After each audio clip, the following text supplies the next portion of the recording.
This is Esoteric Astrology Adventure number 73. I was cut off by a technical problem at about 42 minutes in the previous adventure, and we were very much in the Sagittarian energy. I think I was caught up in that energy and racing ahead, and may have suffered the consequences, going just a little bit too fast for the program to follow me.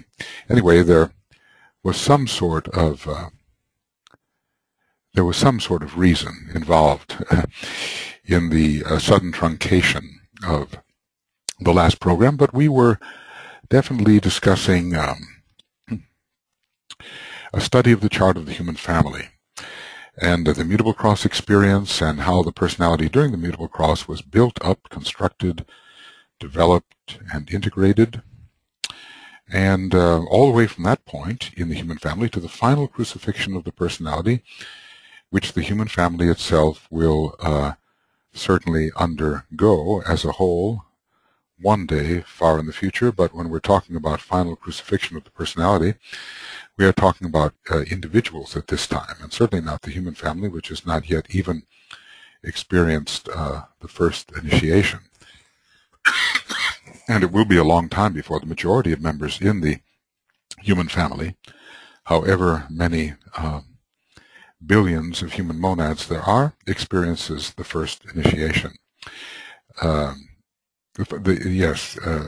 the first initiation. We're talking about the final crucifixion of the personality upon the fixed cross of the heavens.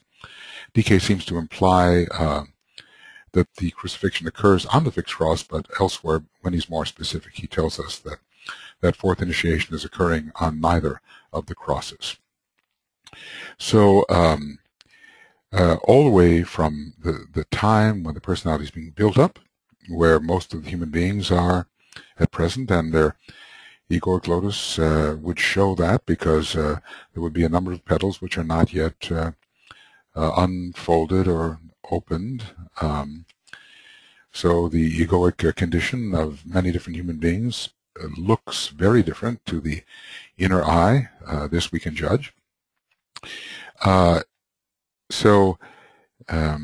This study will reveal that every time the man finds himself under the influence of Sagittarius, now that may not be a literal statement, because usually under means the rising sign, and in means the sun sign, but subject to, let us say.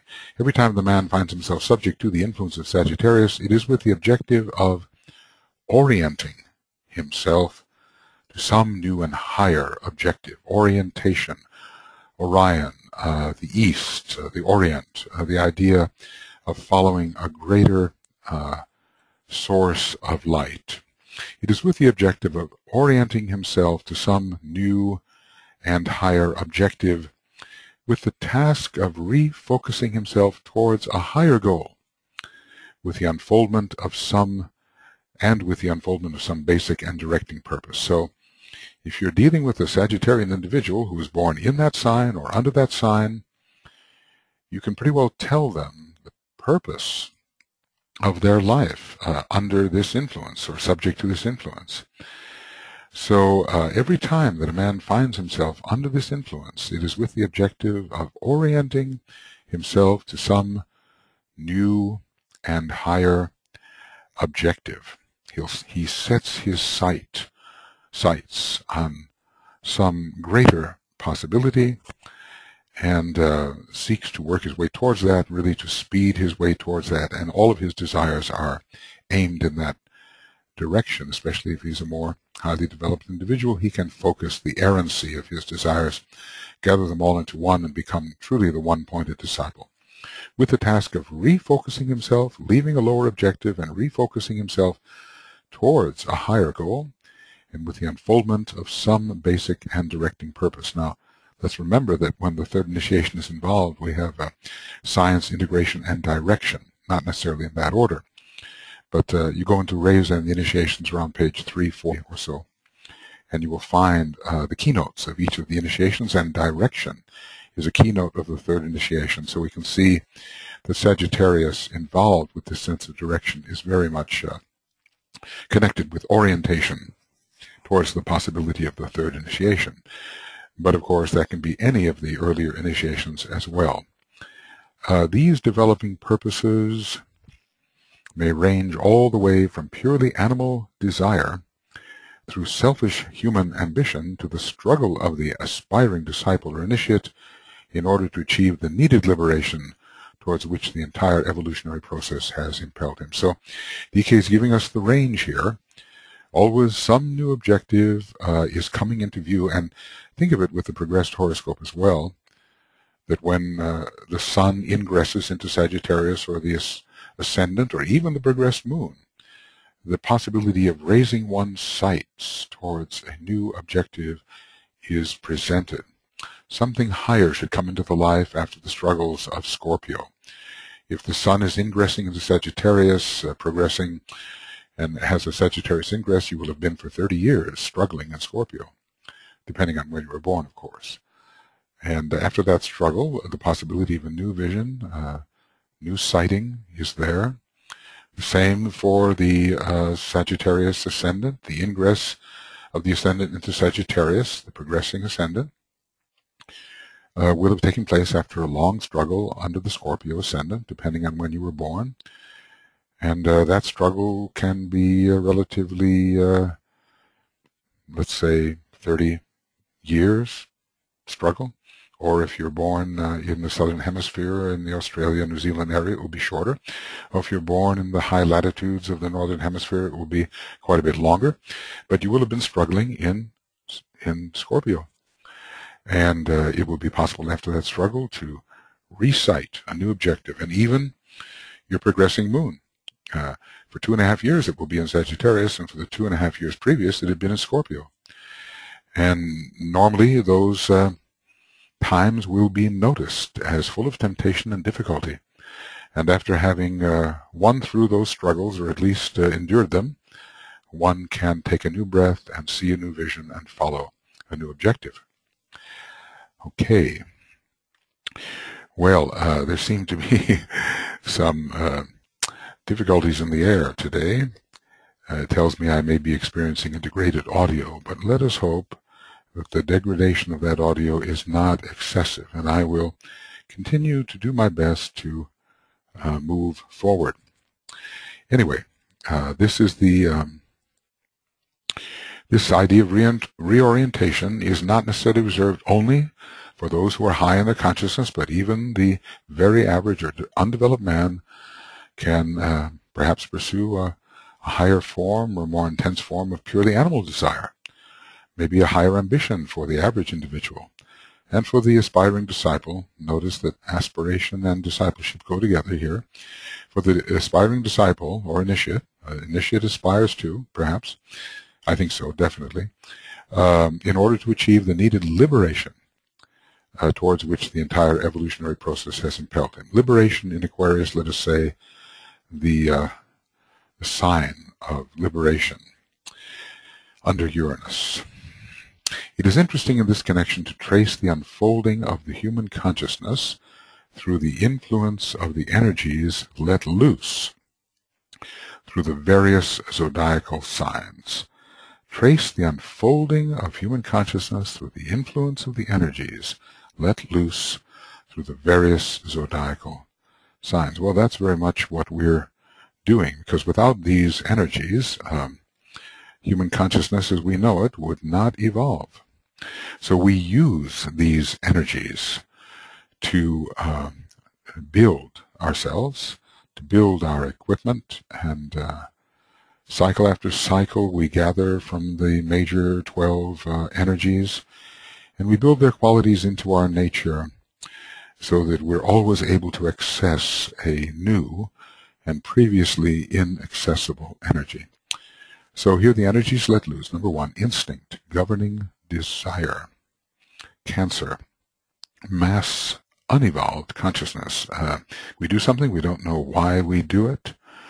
Instinct, our desires go along with instinctual promptings. There's something that directs us in a certain direction, and our desire nature gets behind it. And DK calls this at times, let's see if I'm going to be okay here. No, I'm not going to be okay. I'm going to do it differently. He calls this instinctual desire. Okay, that's under Cancer, and that's under the promptings of the moon, and it's unconscious or subconscious, and man does, but he knows not what he does. So we're talking about the unfolding of human consciousness through the influence of the energies let loose through the various zodiacal signs. Next is intellect and governing ambition. And when there is sufficient intellect, a realization of oneself as an apparently separate being, there can be ambition or the intense desire to better the condition of that being perceived as real. The lower ego is perceived as real and becomes the dominating factor within the contents of consciousness.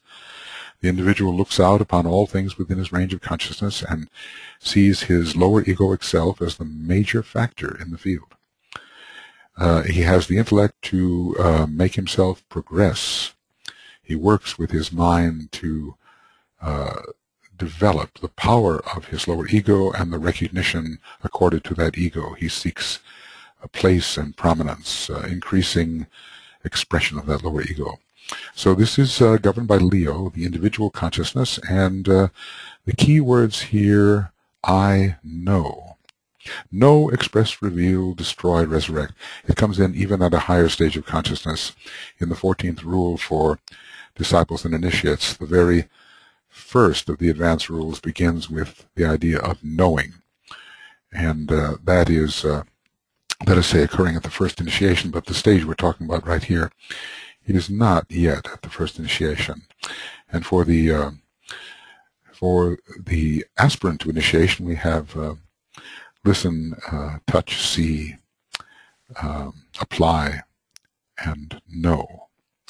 And so know is the final stage. It's the Leo is concerned with the first initiation, where the person can indeed begin to know the soul. But intellect on a lower stage allows him to begin to know his environment and to see how it works and to correlate the various factors which come into his consciousness and to understand the patterns of operation. And there he knows the ropes and he knows how he can advance his apparent self. Then the third stage here is coming in under intuition. From, Alice Bailey wrote a wonderful book, From Intellect to Intuition. She didn't need to write a book called From Instinct to Intellect because we've been there, but now so many people are progressing from a quite well developed intellect into the intuitive stage, and now we have Sagittarius coming into focus. Okay, and it governs, it says governing aspiration. Well, let's just say as you begin to perceive higher possibilities, as the intuitive impression begins to come to you, entering your astral body, it gives you a vision, gives you an objective. It is something real entering your consciousness, so you think it is real, at least, and you aspire towards it. So the greater the intuition, the greater the aspiration towards the achievement of that which the intuition indicates. So this is soul consciousness in the early stages, and note how DK divides this.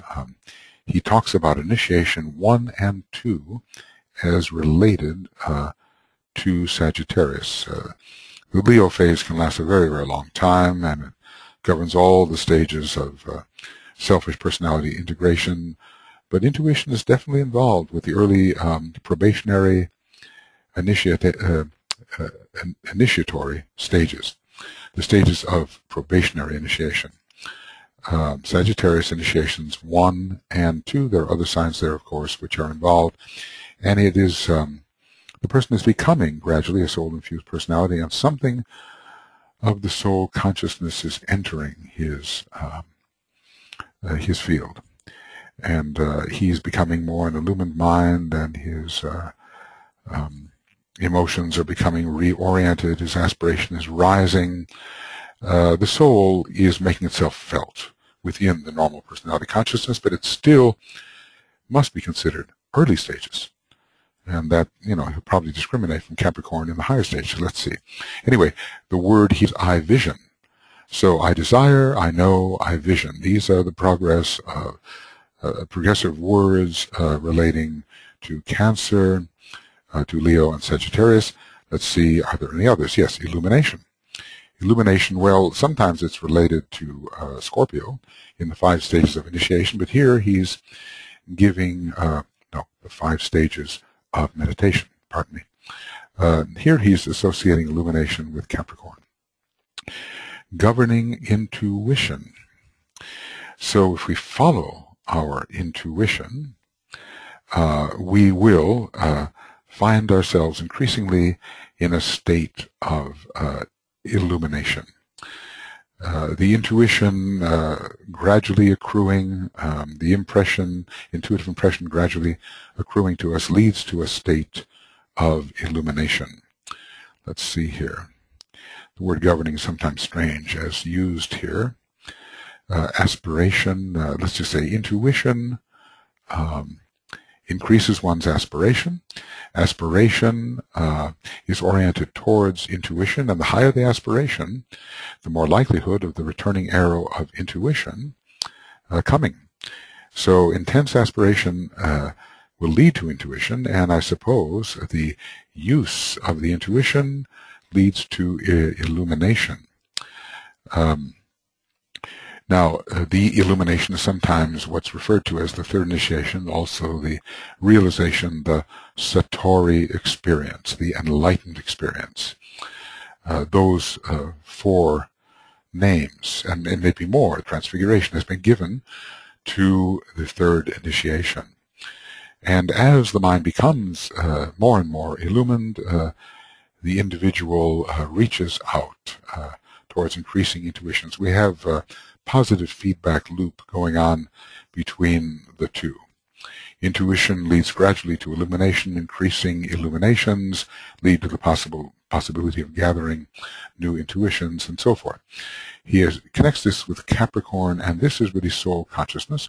We remember that Capricorn ruled the secret or the mystery of the soul. We had there several signs involved in their revelation. And let's just review those very quickly. Let's see, the Capricorn secret soul. Whoops, that's not the word. Soul, there it goes. All right, Capricorn, the guardian of the secret of the soul. And these 4. Taurus, the secret of light. Gemini, the mysterious secret of duality. Libra, the secret of the balance. And finally, Capricorn, guarding the secret of the soul. Okay. Now, going back. Okay. I realize. So we have I desire, I know, I vision. I'd like to say I intuit, I vision, and I realize. Realization is a very high stage. As we see, if we go onto the atmic plane and we study here, let's just see here, perhaps we can go back just a little bit on these charts, and we will see that, if I can find it, there we go. We will see that realization is high on the list of cities and is occurring on the atmic plane, on the 5th level down, 3rd level up of the atmic plane. So in a way it transcends what's normally called intuition here on the 4th level of the Buddhic plane. Realization is on the 3rd level from below of the atmic plane. And it is, seems to be involved here with the sign Capricorn. Of course, there are all levels of realization. We cannot, pigeonhole this. We cannot make it a cut and dried fact as if all relation must relate to Capricorn and can be only of a certain type. The high type of atmic realization lies even beyond the 3rd initiation, obviously. It's more the province of those who are approaching mastership or who have achieved it. Now we come to the factor of inspiration and governed service. So as we are inspired, we serve, and as we serve, we become increasingly inspired. But according to the nature of our inspiration, so will be the quality of service we offer, and this is coming in under Aquarius. conferring upon us group consciousness, and how interesting the word I go forth. I want to relate this to Sagittarius in a way. You'll see why. Sometimes Mars is called he who goes forth, but this great and extroverted attitude of the Aquarian to pour forth all that is possessed within the chalice, within the causal body, or later within the triad, is characteristic. Pouring forth, going forth, and pouring forth in service. Going forth in service, pouring forth in service. Now, remember I was talking about the different stages of meditation. In the stages of meditation, Scorpio rules illumination, Sagittarius rules inspiration. Now, in this particular description of how the energies affect the processes of human evolution, how the different energies are used at different points of human evolution, the unfolding of human consciousness through the influence of the energies let loose, we have a different type of description. And illumination is assigned to Capricorn and inspiration to Aquarius, whereas earlier it was illumination assigned to Scorpio, the opposite of the sign of light, Taurus, and inspiration to Sagittarius. Interesting here in terms of inspiration, Jupiter is very, the breathing in of the god is what inspiration is, breathing in of the fire of the gods. It's Jupiterian in nature, and they are both strongly ruled by Jupiter. Inspiration governing service, Aquarius, group consciousness, I go forth. Then, maybe the last one here, is Pisces, identification governing liberation. Well, as we are increasingly liberated, we increase our capacity for identification. When we can truly identify, it signifies that we are liberated from all attachment.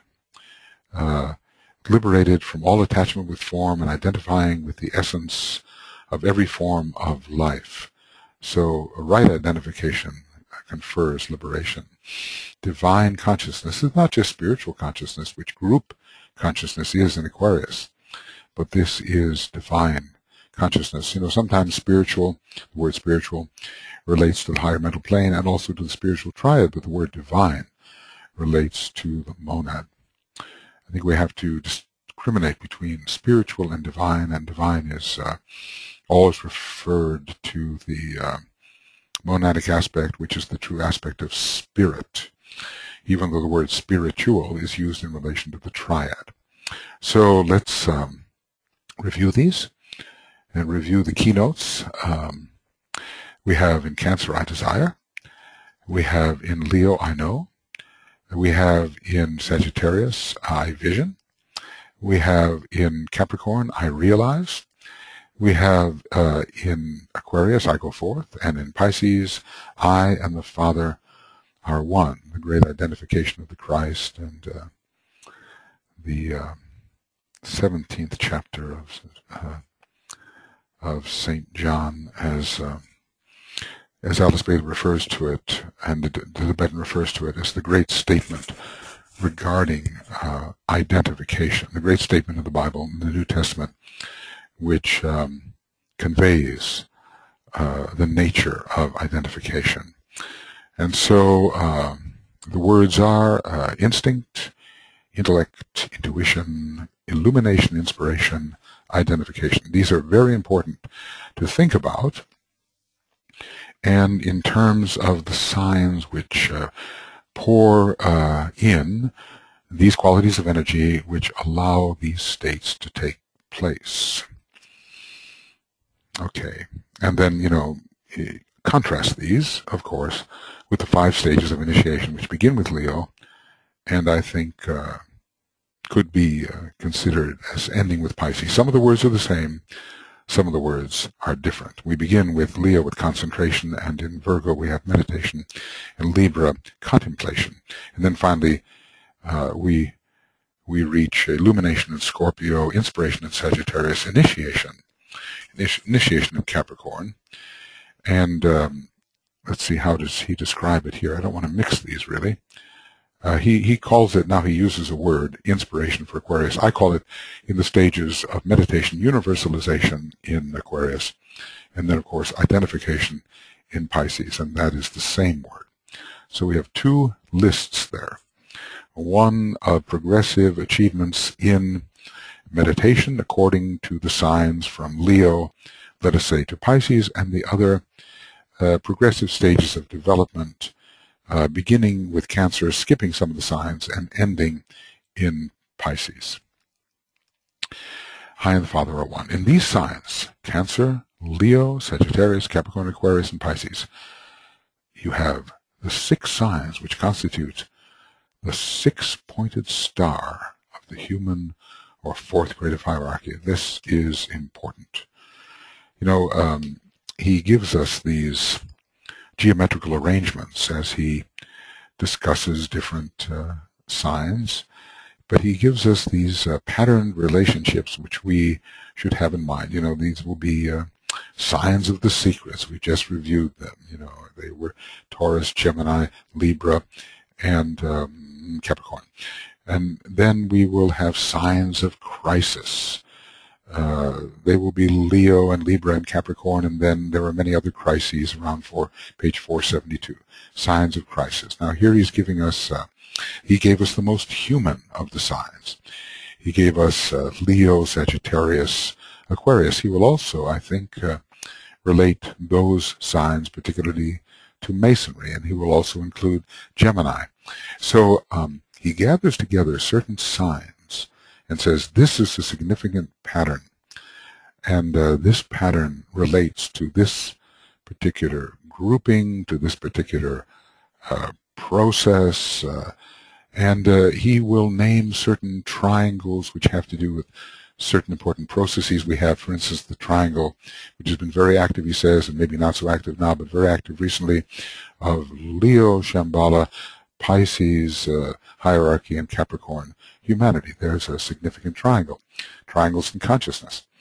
And he will he will discuss something like mass consciousness, individual consciousness, and group consciousness. He'll give us another triangle. He'll say, like Cancer, mass consciousness; Leo, individual consciousness; Aquarius, group consciousness.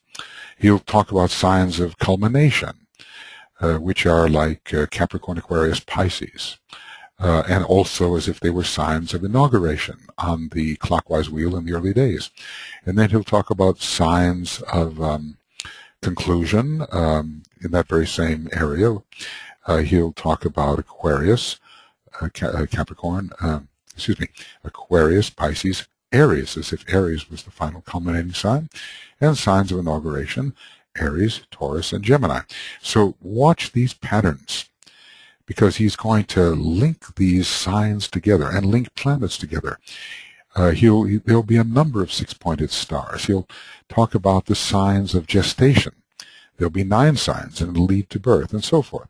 And he's setting out the patterns of relationship in the zodiac, which are of deep significance to the esoteric astrologer. And you know, it's only now, I've been reading this book for a long time, maybe 40 years, and I'm only now getting these patterns more firmly in my mind. You know, the horizon is beginning to look a little more populated with significant geometrical forms. Anyway, we have here Cancer, Leo, Sagittarius, Capricorn, Aquarius, Pisces, the 6 signs which constitute the 6-pointed star of the 4th or human creative hierarchy. And, you know, the first 3 signs are quite human: Cancer, Leo, and Sagittarius. Now, should they be the upward pointing triangle, which indicates aspiration, and should Capricorn, Aquarius, Pisces be the downward, or vice versa? It depends on how you look at that. Usually, you know, with a 6-pointed star, there's a certain interlacing, interpenetration. But I think, however we arrange this, we can say the Cancer, Leo, Sagittarius relate very much to the human stage and to the ending in preparatory initiation or probationary initiation. And with Capricorn, Aquarius, Pisces, we have the real initiate, and that's the kingdom of the soul. So the first 3 of these 6 signs relate to the 4th creative hierarchy, or let's just say to the human kingdom, the 4th kingdom in nature. And the next 3 signs relate to the kingdom of souls, the fifth creative, not fifth creative hierarchy, but the fifth kingdom. Fifth creative hierarchy, in a way, is much higher than the fifth kingdom. The fifth kingdom is humanity's approximation to the fifth creative hierarchy. And the fourth kingdom of nature is an approximation to the fourth creative hierarchy. I'm going to put them in different colors. I'm going to put the first three in green, which indicates the third aspect and what humanity is. I could have put them in yellow, perhaps, to indicate the fourth ray. And then I'll put the next three in blue, as if they indicate the kingdom of souls and the generic second ray and its color generically blue. The six-pointed star of the human and fourth creative hierarchy makes me just want to ponder, you know. What is pondering? You look at a thing, you look at it again and again and again, and you focus and refocus until thoughts begin to dawn. All right. So I want to get back to my markers. Okay, here we go. Cancer and Pisces. Now remember, he did associate them with the disciples of the world, didn't he? Cancer and Pisces, marking the two extremes of the six-pointed star of the human creative hierarchy. The crab symbolizes imprisonment. It's the lower gate, isn't it? The lower doorway. The crab symbolizes imprisonment, the hard shell, and the rocks under which the crab ever takes shelter. The whole issue of shelter is related to Cancer the crab. And the fish signifies freedom. In this case, the liberated soul. Now, in the early days, when the fish goddesses are spawning the fish perhaps does not represent freedom, but simply the individual soul swimming in the great ocean of matter. But here we have a different perspective. So, in this case, the fish is freedom. A state still more liberated than that which is possible in Aquarian liberation. In Aquarian liberation, the factor of identification is not so intense. There is the great sense of universal love and participation and relationship and group consciousness, a great unity. But in Pisces and under identification, all is seen as the same. The one life is more impressive than any of the forms that it takes, and the homogeneity, the co-substantiality, if you will, of the one life is impressive upon consciousness. So no matter what form you look at, it's all the same. You look in all directions and it's all the same. That is a complete homogeneity of identification. But of course, one knows this, and still one can work in the field of differentiation as the masters can, the field of apparent differentiation. Okay. So the crab symbolizes imprisonment, the hard shell, the rocks under which the crab ever takes shelter, and the fish signifies freedom. In between, in Leo, Sagittarius, Capricorn, and Aquarius, come the four stages of personality development. Well, maybe personality develops all the way into the fourth initiation, at which time it is destroyed, in a sense. Well, it's never destroyed. It is disintegrated but reabsorbed into a higher state of expression. So in this case, personality continues until the fourth initiation, which makes sense, of course, because that is the time at which the three lower permanent atoms are incinerated and their quality is lifted into the higher permanent atoms, and also the causal body is destroyed at that point. So that's the higher personality of the transpersonality. All aspects of personality in those two senses are destroyed, although the qualities do remain within the spiritual triad. So, they come the four stages of personality development: struggle with the pairs of opposites, and finally release into full spiritual service. The struggle with the pairs of opposites, I think, can occur in fourth ray Sagittarius, where you do have that ideal, and then the actuality, and you're kind of torn between the ideal and the actual. So remember, Sagittarius is a fourth ray sign, and there's struggle. We don't have Scorpio here, which is paramountly the sign of struggle. But even in Leo, you can struggle between the self you have thought yourself to be and the higher self, which you now intuit yourself to be. And Capricorn here, your recognition, really, and conflict with the forces native to the underworld, and the underworld is you yourself as a personality, in a sense. And so there is a struggle there as the gravitation of those lower forces tries to prevent you from ascending. So in between, in Leo, Sagittarius, Capricorn, and Aquarius, come the 4 stages of personality development. I see here, you know, how he's done this. He really means Leo, but I extended the idea of personality development as if it continued until the 4th initiation, and in a way it does, because the personality of a great 4th degree initiate, or almost 4th degree initiate, is highly developed indeed, because personality is simply a reflection of the causal body, and by that time the personality can pretty well carry the content of the causal body.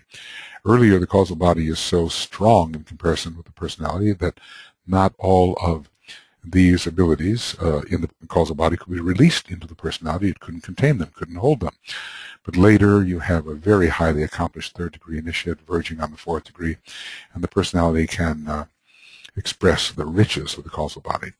Okay, struggles with the pairs of opposites, it really continues until the 3rd degree, and in the sense of looking at humanity's struggle and participating in that struggle, it continues to the 4th degree. And finally, the release into full spiritual service, the liberated server in Aquarius. In connection with the development of the intellect into the intuition and its consummation as the divine aspiration of the personality, inspired from on high, as this stage is technically called, the following ideas may be found useful. I'm simply hinting at them and leaving the student to work out the various implications for himself. Okay, well, he said something pretty strong here. In connection with the development of the intellect, intuition, and its consummation. Now, there's, you know, in other words, consummation as the inspired personality aspiring towards divinity. So we have here, finally, let's call it the personality inspired and aspiring towards divinity, and not just towards the spiritual factor within the self, which is the soul. So we do, in other words, he's showing us how inspiration follows intuition. He is showing us how inspiration follows intuition. Maybe he's showing us in one sense how Aquarius follows Sagittarius, but in another sense he's showing us how Sagittarius follows Scorpio. The intuition is involved in Scorpio, bringing in illumination. It's also involved in Sagittarius, and finally the inspired state occurs in Sagittarius, he tells us, in the tabulation of methods of meditation in relation to the signs. Okay, so the following ideas may be found useful, and let's see as he hints. Okay. Right. Excuse me. We have seen that Cancer is a sign of instinctual life. There is the soul of nature, the anima mundi, is prompting the actions of the individual. The individual is prompted towards action by a kind of intelligence which he does not grasp, he does not understand, he's not conscious of it, but there is intelligent action here in instinct, but it is the intelligence of the lower nature seeking the perpetuation of the form. We have seen that Cancer is the sign of instinctual life, and that in Leo, the intellect or mind becomes part of the individual man's equipment. Well, even in the early days, mind is stimulated as individualization occurs in Leo, but we do remember that it took a long time before the man awakened to himself and perhaps realized that he really had a mind and that he could use it, as they say in the 15 councils, I like to call them, from Treatise on White Magic, discover that thou hast a mind and learn its dual use. That is one of the early councils. So man takes a long time to discover that he has a mind. But Leo is a fifth ray sign in many respects, and it does, yes, it's associated with the astral permanent atom, but it's also definitely associated with lower mentality and the illumination of the lower mind under the fifth ray. So intellect becomes part of the individual man's equipment. This intellectual awareness is the result of a slow evolution of the instinctual nature. One discovers what one has been doing. Let's just say instinctually, one has been been prompted by nature to do something intelligent, and one becomes conscious of what one has been doing.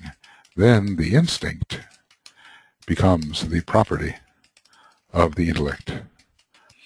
So, you know, we do, and there's intelligence in it, but we don't know what we've been doing, and finally we discover what we've been doing, and we then can add a conscious understanding of the pattern to that doing, so we can deliberately do what has been done.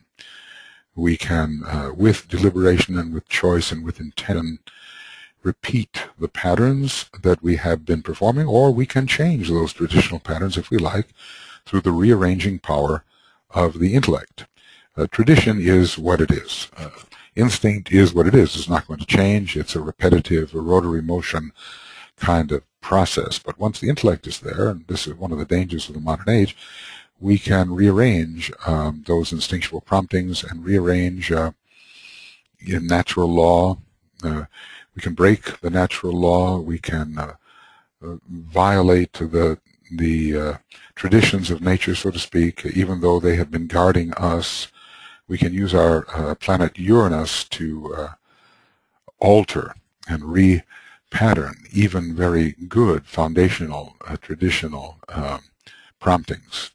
And then we come into deviation, and we come into the idea that I, the ego who has intellect, can do what I please and work against the promptings of nature. Sometimes it's wise to do so, and other times it is deviant. And of course Aquarius is the sign of deviancy in a certain respect. In other words, it governs eccentricity, or being off the center. Somehow there must be a happy medium between the independence of the intellectual man and the wisdom of the promptings of nature. We don't want to forever repeat those instinctual patterns, but we want to use them when they are in fact guarding the foundation of human life. Well, it's clear we have the whole reproductive pattern, don't we? And the sacral center will be active in man for a long time, until DK tells us 2/3 of the human race is on the path, and the sacral center may begin to weaken. But if we violate the purpose of the sacral center, we have racial suicide. So we have to understand what these instinctual patterns are for and respect them. At the same time, we have to transcend them with the soul illumined intellect, not just the intellect driven by the lower ego. There's a very different thing. And there we have the difference between in the fifth grade of hierarchy, between the lower mental promptings and the promptings of higher mind. That hierarchy is divided.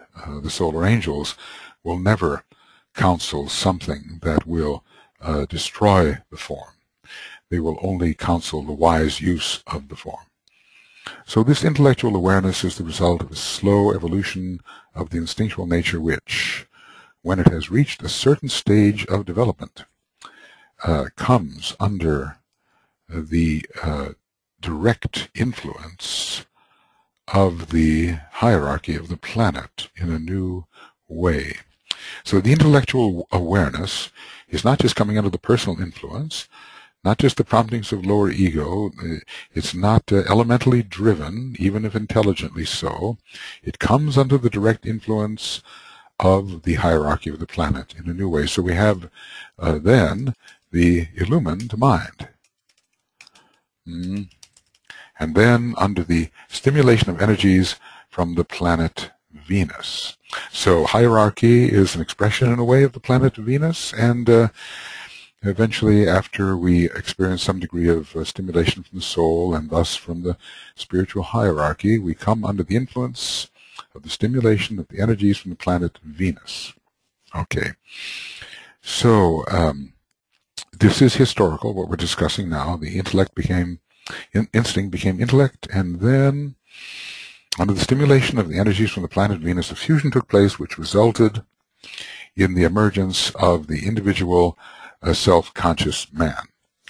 Well, okay, let's just say even under Venus, it became possible for the individual to emerge, even though he wasn't very self-conscious, at least after 3 million years, we are told, when Leo again was prominent. But now we're talking about the emergence of the modern intelligent man who really knows himself. So this is a still higher stage of the Venus influence and of the Leo influence. It is a sort of the unfolding of the seed which was planted at the time of individualization, and it blossoms into the individual self-conscious man who begins to be illumined by the solar angel. Gradually, as the eons have slipped away, the instinctual nature has receded steadily into the background or below the threshold of consciousness. There's so many things. I mean, we don't worry about our digestion, and there are other things related to the body, let's say, to which we do not give great attention anymore. Can you imagine a time when people consciously attempted to digest their food, let us say, back in Lemurian days, when they were actually trying consciously to control the very physical processes involved with the dense physical vehicle? All of that has slipped below the threshold. There's so many things that we do in relation to the body which simply happen automatically. We have a nervous system which is automatic in its responses. There are factors in the control of the heat of the body and the general stability of the body that's all handled by an autonomic nervous system. It works automatically. Gradually, as the eons have slipped away, the instinctual nature has receded steadily into the background or below the threshold of consciousness. In other words, we're attending to higher things, whilst the intellect has become more and more dominant and an increasingly potent factor. In Scorpio, the mind is released into full governing activity. Here he's talking about Scorpio. We're in this Sagittarius chapter, but that's how he mixes things. And this release takes place in 2 stages. And he's going to talk very importantly about the power of Mercury, really, in Scorpio here, and the 2 phases of the mind working in the evolving human being. So this is kind of a historical summary of the way the human being has progressed all the way from when Venus and the solar angel stimulated the mental unit, which had arisen as instinct approximated mentality. That's how DK discusses it, and all the way to a stage when the mind became increasingly developed and a truly intelligent individual could emerge, and then a spiritual individual could emerge because the mind began to be subject to the illumination provided by the soul. So it's the retreat, the receding of instinct, and people who live in a strictly instinctual manner now, I guess, could be called Lemurian in their consciousness, and there are not so many. And when we look at that instinctuality, we think of it today as not very highly developed, though in a way necessary and protective. Gradually, as the eons have slipped away, the instinctual nature has receded into the background and below the threshold of consciousness, whilst the intellect has become more and more dominant and an increasingly potent factor.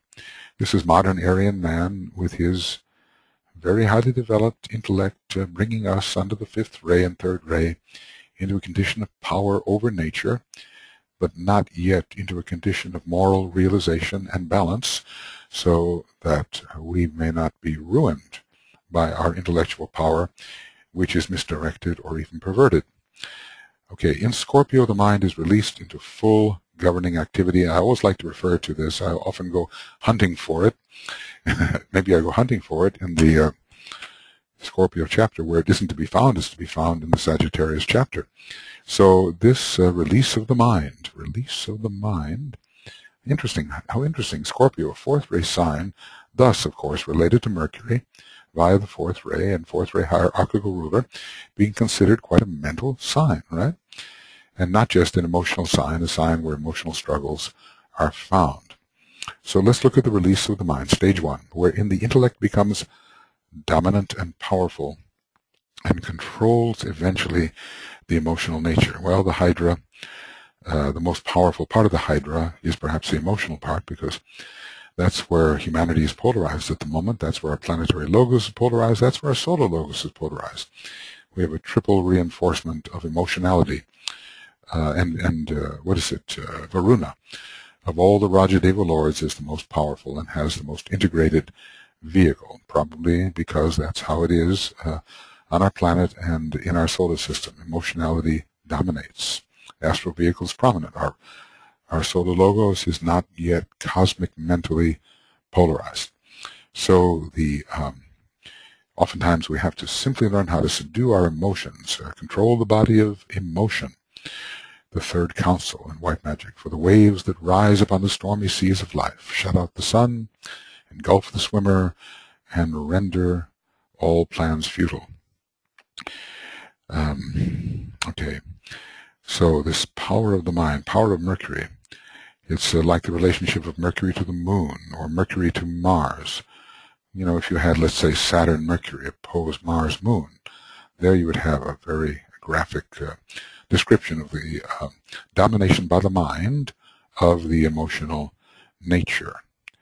And just suppose that Mercury and Saturn were in the sign Scorpio, and the Mars moon were in the sign Taurus, which governs desire. This would be a very powerful opposition, and would signify this stage. There are probably other ways of signifying the stage as well. Even, let's just say, Mercury opposed Mars, Mercury square to Mars, and so forth. Excuse me. Okay. Wherein the intellect becomes dominant and powerful and controls eventually the emotional nature. Stage 2, wherein the intellect is illumined by the light of the soul. And let us remember that in the stages of meditation, which, without my own extension on it, simply goes from Capricorn, from Leo to Capricorn, we have illumination ruled by Scorpio, even though in some ways it seems more appropriate to have it ruled by Taurus. But those signs, Aries, Taurus, and Gemini, are sort of incipient signs, he says, and are more subjective in their nature. So their objectivity, I think, is worked out later in Libra, Scorpio, and Sagittarius. Okay, so stage 2, wherein the intellect is illumined by the light of the soul. Light of the soul. We get the Raja Yoga methods, and we understand the methods of mind control, working towards illumination, whereby we get the soul-infused personality. And this is particularly, in some ways, at the third degree. At the third degree, Scorpio is still active at the first 3 initiations in a special way, and the light of the soul thoroughly, however you spell that, thoroughly infuses the mind, and a high aspect of the Hydra is overcome, and illusion is defeated. And there's strong intuitional factor coming in here as well. Scorpio does relate us to the intuition, because it's the ruler of the Buddhic plane, the intuitive plane, and Mercury, as its hierarchical ruler, is the ruler of the intuitive or Buddhic plane, along with Neptune and Jupiter, of course. Okay. So there is the power of the mind coming in Scorpio. Of course, it's somewhat lessened in Sagittarius, but that's the ordinary power of the mind, and then later a great abstract mind, a mathematical mind, can come in when Mercury is the ruler of found in Sagittarius, and a strongly intuitive mind, which can leap suddenly to conclusions. If you have, I'm trying to think about, methods of intuition. Suppose you have Mars and Sagittarius, very aspiring, sending out the arrows of aspiration, Mars and Sagittarius, and you have Mercury, let us say, in Gemini. The returning arrow of intuition would be prominent. You'd shoot into the heavens, and Gemini in many ways rules the heavens, and the intuition would return. Okay. In dealing with probationary disciples and with ordinary humanity, and probationary discipleship can begin before the first initiation, but in a certain way, until you are an accepted disciple, you are a probationary disciple. So until you are an accepted disciple, you are a probationary disciple. Okay, pledge disciple and PRD, probationary disciple. Until you are a, of course, he looks at it different ways at different times, and oftentimes we say, well, a probationer has not taken the first initiation, but in a way, you're still on probation until you are accepted, and even when you're accepted, you have to live up to your pledge. And so, in a way, you're always on probation. In a way, every life is being tested constantly to see its fitness as it tries to manifest through a certain type of form. And if it passed the test, it moves on to the next stage of development. So in dealing with probationary disciples and with ordinary humanity, the servers of humanity would do well to remember these two stages and not to confuse them as they attempt to aid those who are in one or the other of them. So, it would seem that the first stage of using the mind to master the emotions could still take place on the, to a degree, on the clockwise wheel. This is part of building up the personality, and you would have to do this to create an integrated personality. See, this would be necessary, let's put it like this, to create even a selfishly integrated personality. You would need this process. So this would apply also on the clockwise wheel. So, but it applies even more in earnest later when a person is struggling to achieve the second initiation, and the emotions must really be controlled and transmuted. So it has a higher correspondence, but it could occur on the clockwise wheel. But now we have the stage wherein the intellect is illumined by the light of the soul, and this is definitely occurs on the counterclockwise wheel. Occurs on the counterclockwise wheel. Or at least, when the wheel is moving in that direction, or when the energy system in the human being is being affected by counter rotation, you might say. Aspects of him are moving clockwise, and other aspects are moving counterclockwise. One day, I think the energy dynamics involved in this rending process will be clearly revealed. So we should not confuse them, because if we do confuse them, we're going to confuse the person on the wheel of form with the person on the wheel of consciousness. So we should not confuse the individual on the wheel of form, that's world of form. Let's see if that's okay. On the wheel of form, well, let's look at it that way, with those on the wheel of consciousness. Wheel of consciousness. And hopefully we are, people who are studying esoteric astrology and psychology, on the wheel of consciousness. We are not interested in form except as that form enhances the state of our consciousness. We're not interested in form per se. We don't have as true an orientation to the normal world of the dense physical plane of the solar logos, or let's see, the dense physical plane of the planetary logos. The emphasis is laid upon the struggle of the personality to release itself from the grip of lower desire in the first case. All right, let's look at that very carefully.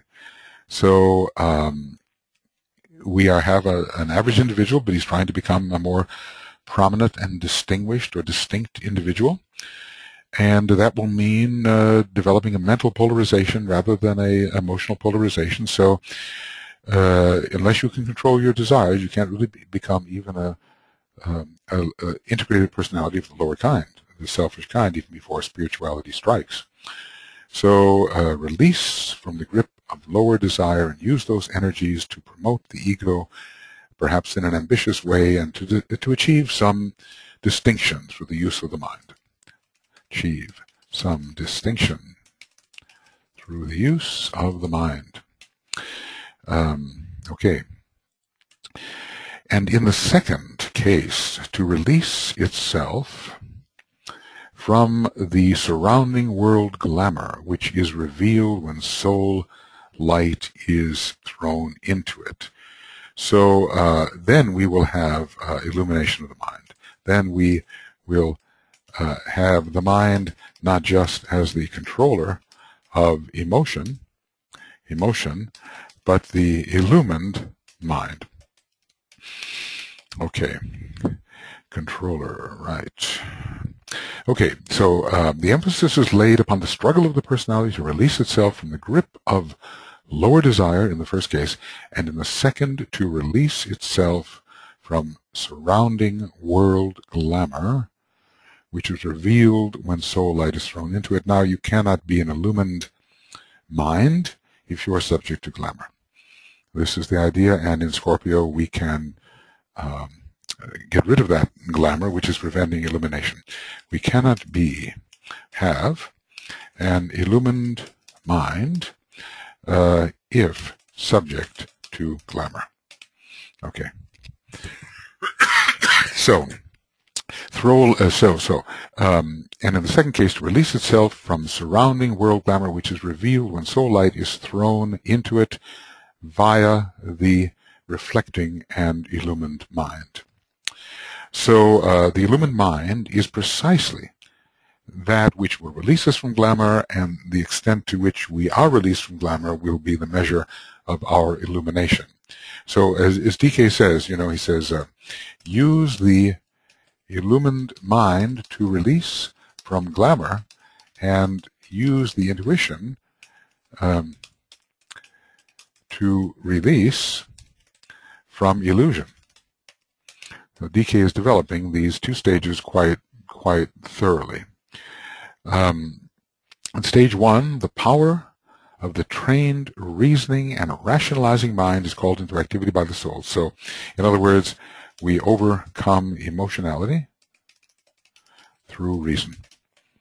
The directed power of the reasoning mind. In the other, the illumination of the soul must pour into the mind and is then reflected like a searchlight onto the astral plane. And we've seen in Glamour World Problem how DK deals with the dissipation of glamour, and it's always through the mind and the use of the Ajna center and the use of all the powers of the body and the different vehicles coming together with soul powers and to be sent out as a searchlight onto the astral plane, thereby leading to the dissipation of the glamour and using specific ritualistic forms to do so. So the illumination of the soul, which is coming into the second phase of Mercury's relationship to Scorpio, pours into the mind and then can dissipate the glamour. I suppose there is no other way really to dissipate glamour except through the use of the clarifying mind, which has been illumined by the soul. We're not necessarily, trying to reason our way out of the glamour, okay? We are not trying to reason our way out of the glamour, although this can help, but is not thoroughly effective. In other words, rationality can control the emotions, but cannot bring about release from glamour. Some soul power in the mind is necessary. So DK has been talking about here this historical progress of the man, moving from instinct to intellect, and through the use of the intellect to subdue the emotions into the condition of illumined intellect, which is useful in dissipating glamour and is filling the mind with the light of the soul from which intuitive work can be begun. All right. DK is always giving us these processes, you know, these methods of procedure, sequential steps, however overlapping they may be. He's giving us the sequential steps that lead to our progress, and he's telling us of the astrological energies involved in these sequential steps, whether they are zodiacal energies or whether they are planetary energies.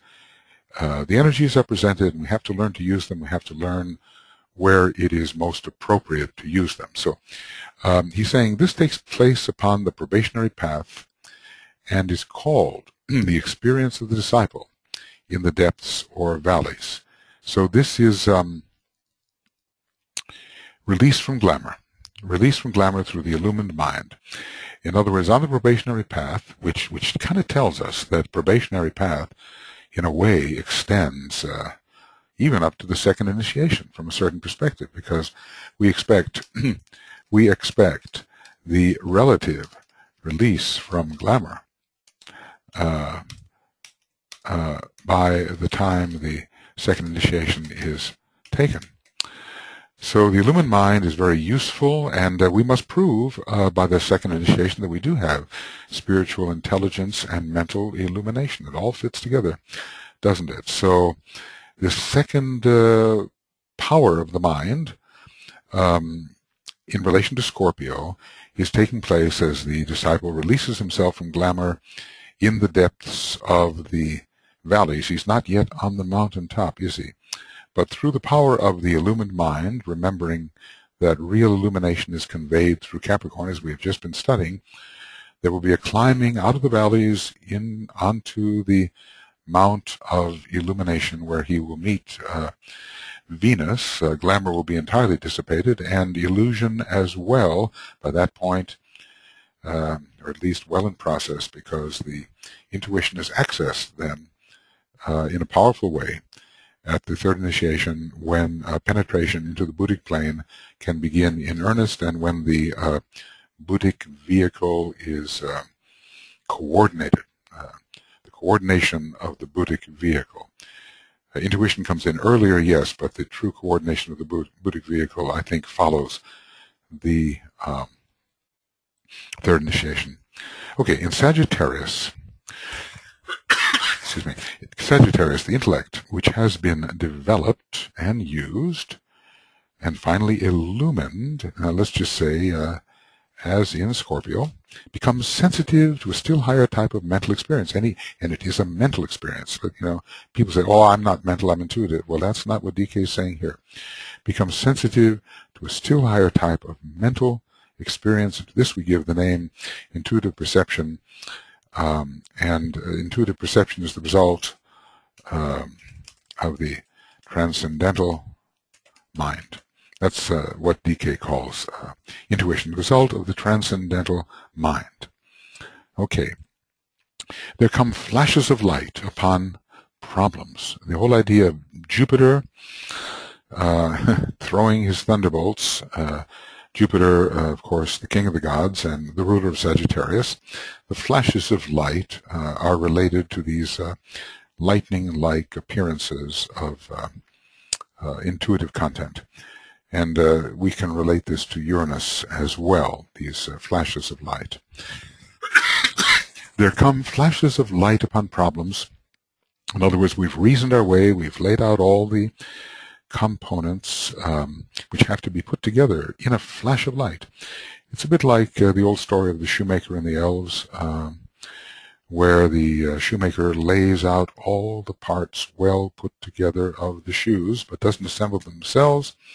And then at night, when the intuition is operative, the two little what are they? Elves or little gnomes, or, well, I think they're kind of elfish. They come together and they put the shoes together. So intuition comes.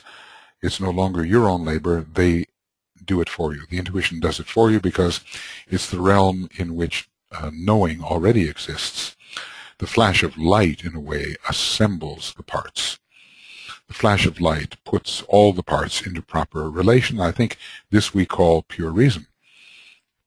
Okay, all the parts put into right relationship by the intuition, by intuitive light, is called pure reason. I mean, that's one way of thinking about it. Then things are rightly assembled, rightly related.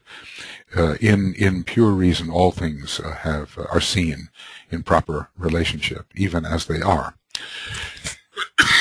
So, a type of mental experience. Remember, it is mental experience. There are so many different levels to the mind, maybe 5 levels to the mind: concrete, son of mind, abstract mind, intuitive mind, and nirvanic mind. Okay.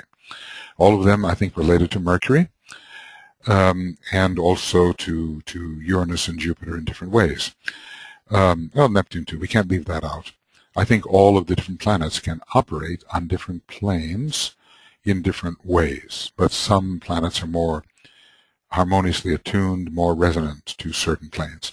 In Sagittarius, the intellect, which has been developed, used, and finally illumined, becomes sensitive to a still higher type of mental experience, and to this we give the name of intuitive perception.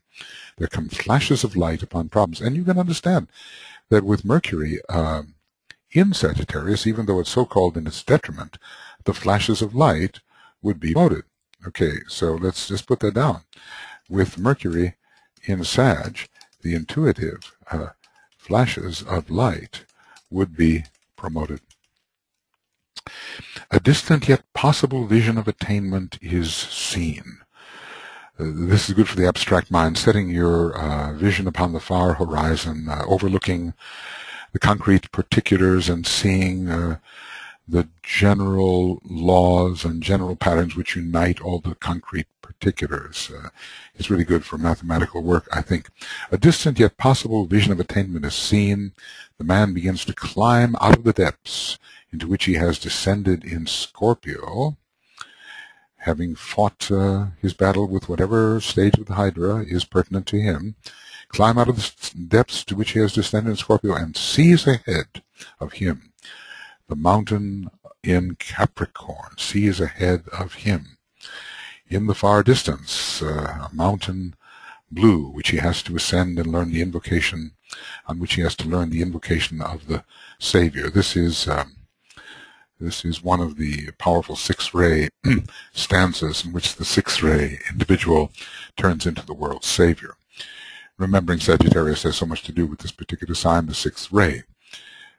Just think of Spain with its 6th-ray soul and its Sagittarius soul, and Italy also with a 6th-ray soul and a Sagittarius personality. There you see very intense 6th-ray at work, and I'll bet that if you looked at some of the Arabic countries and the countries given to Islam at this time, you'd see a tremendous 6th-ray, and probably with the sign Scorpio involved, with Mars as the transmitter of the 6th-ray.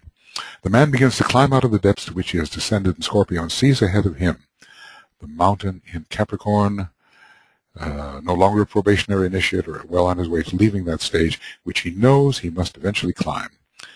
He wants to go fast, however, so maybe the eventually will be short. So Sagittarius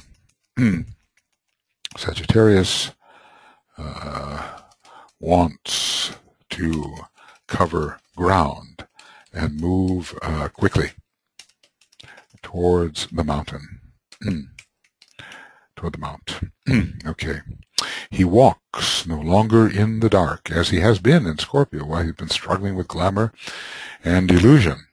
He hasn't completely vanquished illusion by this point, because that requires the intuition, but Sagittarius is useful in vanquishing illusion because the intuitive flashes do show the wholeness of things, and sometimes I simply think that illusion is fragmentation, and the non-illusory state, the enlightened state, is unity. He walks no longer in the dark, for he sees what he has to do, and he therefore makes rapid progress and travels fast upon the way. Well, here we go. This may have a lot to do with getting speeding tickets, but I wonder if there are speeding tickets on the path of discipleship. I wonder who the cops are. Okay, so the Sagittarian seeing the vision. See, you know how it is when you see the vision, it increases your speed. When you're feeling depressed and you don't see the vision, you're logy, lethargic, you can't direct yourself. Everything slows down. The vision speeds things up. So you see the vision and you move. He no longer walks in the dark, for he sees what he has to do, and he therefore makes rapid progress and travels fast upon the way. He flies from point to point, searching for the arrows which he has discharged. And here we have the idea of wings. It's almost suggesting the winged horse. It's almost Pegasus-like.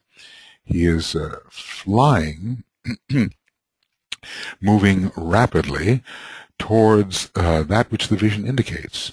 He shot his arrow towards the vision, and he's following that line of energy with the vision coming closer and closer, and he's anxious not to let anything interfere with his progress, anxious not to be diverted, anxious not to go off on side tracks, keeping a one-pointed orientation so that he can reach his objective. He has, figuratively speaking, to dismount constantly from his white horse, the developed and purified personality. He has to leave that behind and find where the arrows of intuitional aspiration will take him. Well, maybe I think it's saying that even the purified personality cannot follow to where the arrows have been discharged, or to where the arrows have arrived. It's not the best English, but you get the idea. Okay, find where the arrows of intuitional aspiration will take him. He travels upon the wings of the soul. Note the relationship to the winged feet of Mercury, the messenger of the gods, and becomes in his own personality himself the winged god. So here's a strong connection of Sagittarius to the Gemini imagery. Strong connection of Sag to the Gemini energy. In other words, Mercury applicable in relation to both, even though there is a kind of a detriment of Mercury and Sagittarius, but it's not a detriment when it comes to this higher type of pursuit. Maybe if you're dealing with, mundane matters, which can only be dealt with through the sequential reasoning mind, then Sagittarius is in detriment. But Mercury is in detriment in Sagittarius. But when you're dealing with this soul pursuit, or the pursuit of aspirations, and the reclaiming of the intuition, the following of one's hunches about the truth, then the flights of mind are particularly related then to Mercury in Sagittarius, or to the power of the mind in Sagittarius. So we're called these flights of mind, or even flights of the illumined mind. Okay, so DK is drawing a connection here, in relation to discipleship. Gemini and Sagittarius are extremely important, and he talks about this in relation to the Pleiades. I think back here on page 50 of Esoteric Astrology, he deals with this.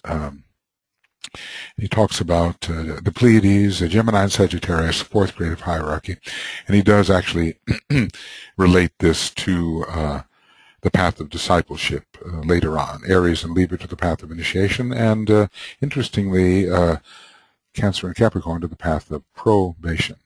Sometimes the same relationships can have different meanings in different contexts. So we have to preserve a somewhat fluid mind in order for this to, understand. Okay, so it all sounds very exciting, doesn't it? This idea of being able to travel from point to point on the wings of the soul. He travels upon the wings of the soul. well, at least the way the soul illumination allows the mind to travel. So let's just say we might call the wings of the soul. This is the way in which soul illumination allows the mind to fly. The messenger of the gods. Note the relationship with the winged feet of Mercury, the messenger of the gods, and becomes, in his own personality, himself the winged god. He is Mercury in pursuit, even though sometimes he has to leave the personality behind. You know, sometimes when you're thinking of these high things, you're thinking in the abstract mind, you're invoking the intuition, you leave your personality considerations out of it altogether. In a way, you're not even dealing with the contents of the personality, the lower mind, the emotions, the etheric factors. You're dealing with higher aspects of your nature. You're dealing with things that relate to the higher mind and to the spiritual triad and so forth. And so, you know, it's as if you're sitting there, it's as if the personality is non-existent. You are a mental creature, you are yourself the winged god. He says he becomes in his personality the winged god, but in a way the personality is not involved. Although later, whatever you discover has to be brought down into the personality and expressed. Mercury, as you know, governs Gemini, the polar opposite of Sagittarius. Yes, it does. And Mercury governs Gemini from the orthodox angle, but is certainly a sign majorly associated with Gemini, the third sign, and Mercury with its probably ultimate third-ray monad or even third-ray personality. This he does until he has established a balanced relationship between the personality and soul, and can function as either at any desired moment with equal facility, and that sounds Geminian. It's as if, you know, Gemini leads to Sagittarius, Sagittarius leads to Gemini. There's this constant leapfrogging, but there is a kind of a consummation here in which you have the dual possibility, or the possibility of being either one of the twins at will. And at that point, even when you were being the lower twin, you would never forget that you were the higher twin at the same time, because you'd be wanting to bring through what you know is the higher twin into the lower twin. But at least you'd be effective. You could function in the normal world of personality, bringing through what the higher twin was revealing. On the other hand, you could leave the lower personality entirely behind and function in the higher worlds. And I suppose the ultimate of that would be what we call samadhi, where we leave behind all of the familiar self and are functioning in the world of triad and spirit, detached from all of the lower objectifications, the lower externalized self. So Mercury, as you know, governs Gemini, the polar opposite of Sagittarius, and this it does until he has established a balanced relationship between the personality and the soul. So what is he doing? What's he doing? He is traveling on the wings of the soul towards the soul until he can become the soul. Now this is at least the third initiation, when you can focus at will in the causal body and abstract yourself from the lower personality. You've achieved the third initiation, and you can polarize yourself in the higher mind within the causal body, and however much you may work through your instrument, that is where your polarization may be. And then, of course, as the initiations advance, the polarization increases, rises through the planes until you're polarized in the Buddhic plane at the fourth initiation, and polarized in certain aspects of the Atmic plane at the fifth initiation. Not necessarily the very highest aspects of the Atmic plane, because DK tells us that those are reserved for those initiates who are beyond the rank even of the master. And so it is with the higher two levels of the Buddhic plane as well. Okay, so we are establishing a balanced relationship between personality and soul. Libra is implied there, and can function as either at any desired moment with equal facility. He tells us that this takes place upon the path of discipleship and is called the experience of the disciple upon the plains of earth. For the path between the pairs of opposites runs straight and level, leaving the depths of personality experience and the heights of soul experience at this point of development on either side. Well, we're not quite the third degree as DK is describing it here. Not quite the third, because we don't have the heights of soul experience yet. I suppose he's going to tell us, there is no exaltation of a planet in Sagittarius. We're talking about Mercurian experiences, experience of duality. There's no exaltation here. Anyway, if he says you can function at any desired moment as the soul, I think it means more as the soul-infused personality. So if you can function, let's see, establish a balanced relationship and can function as either as the soul-infused personality in the higher case.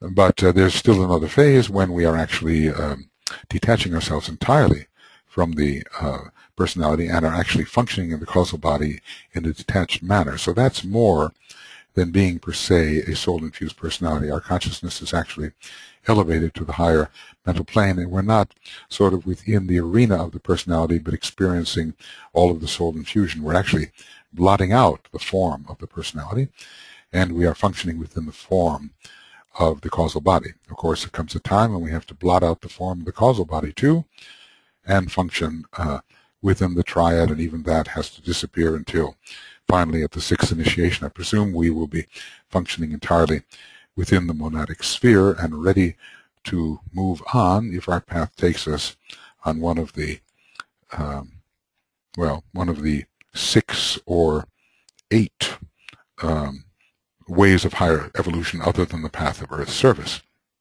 Okay, so this balance, it's a balanced relationship, which I think DK is basically talking about. Interestingly, in the Tarot, I think it is Sagittarius, which is associated with the card of temperament, and which suggests a kind of balance. This takes place, this balanced relationship, upon the path of discipleship, and is called the experience of the disciple upon the planes of Earth. Now, we do remember that DK says the third initiation is approached from the level table land. Now, how does he, not from the heights of aspiration. This is something important here. Let's see if I can find that. Level, table. Okay, let's just look about table. Table, land. Tableland. Let's see if there's such a word.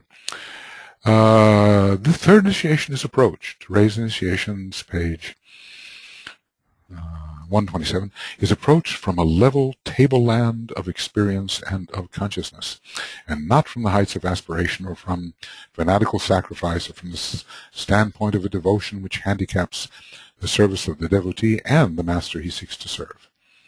That's interesting.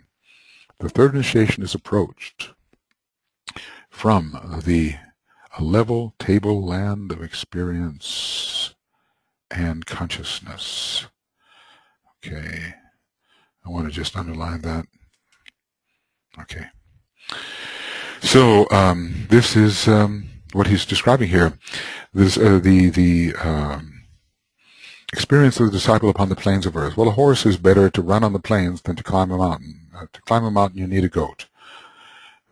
Yeah, I think that's the sure-footed goat. A horse doesn't climb mountains unless there's a path there, and thus the outer symbolism tells us much about the inner truth. For the path between the pairs of opposites, from the personality to the soul, to achieve that third degree of soul consciousness, pretty total soul infusion, the path that between the pairs of opposites runs straight and level, leaving the depths of personality experience behind. Now that is Scorpio. Leaving Scorpio, and the heights of soul experience, which is Capricorn and not yet reached, on either side. So that's the balance condition of the Sagittarius, running between the pairs of opposites. In other words, Sagittarius here, Sag is experiencing neither the heights or the depths. That is interesting. Experiencing neither the heights nor the depths, but is running fast on the level tableland between the pairs of opposites, moving towards the achievement of soul consciousness. He has soul experience, yes, but it's preliminary soul experience, as we saw, Initiation 1, Initiation 2, early soul experience. In Capricorn, the initiate learns to realize the meaning of the growing light, part of the light supernal, which greets his progress as he climbs upward to the mountaintop. So let's call it intimations of the light supernal. And in the last, one of the last webinars, I talked about the different ways of considering the many levels of the light supernal, even the third degree, not achieving any full cognition of the light supernal, any full experience. The flashes of intuition with which he is becoming familiar in Sagittarius change into the blazing and constant light of the soul. Remember that in the third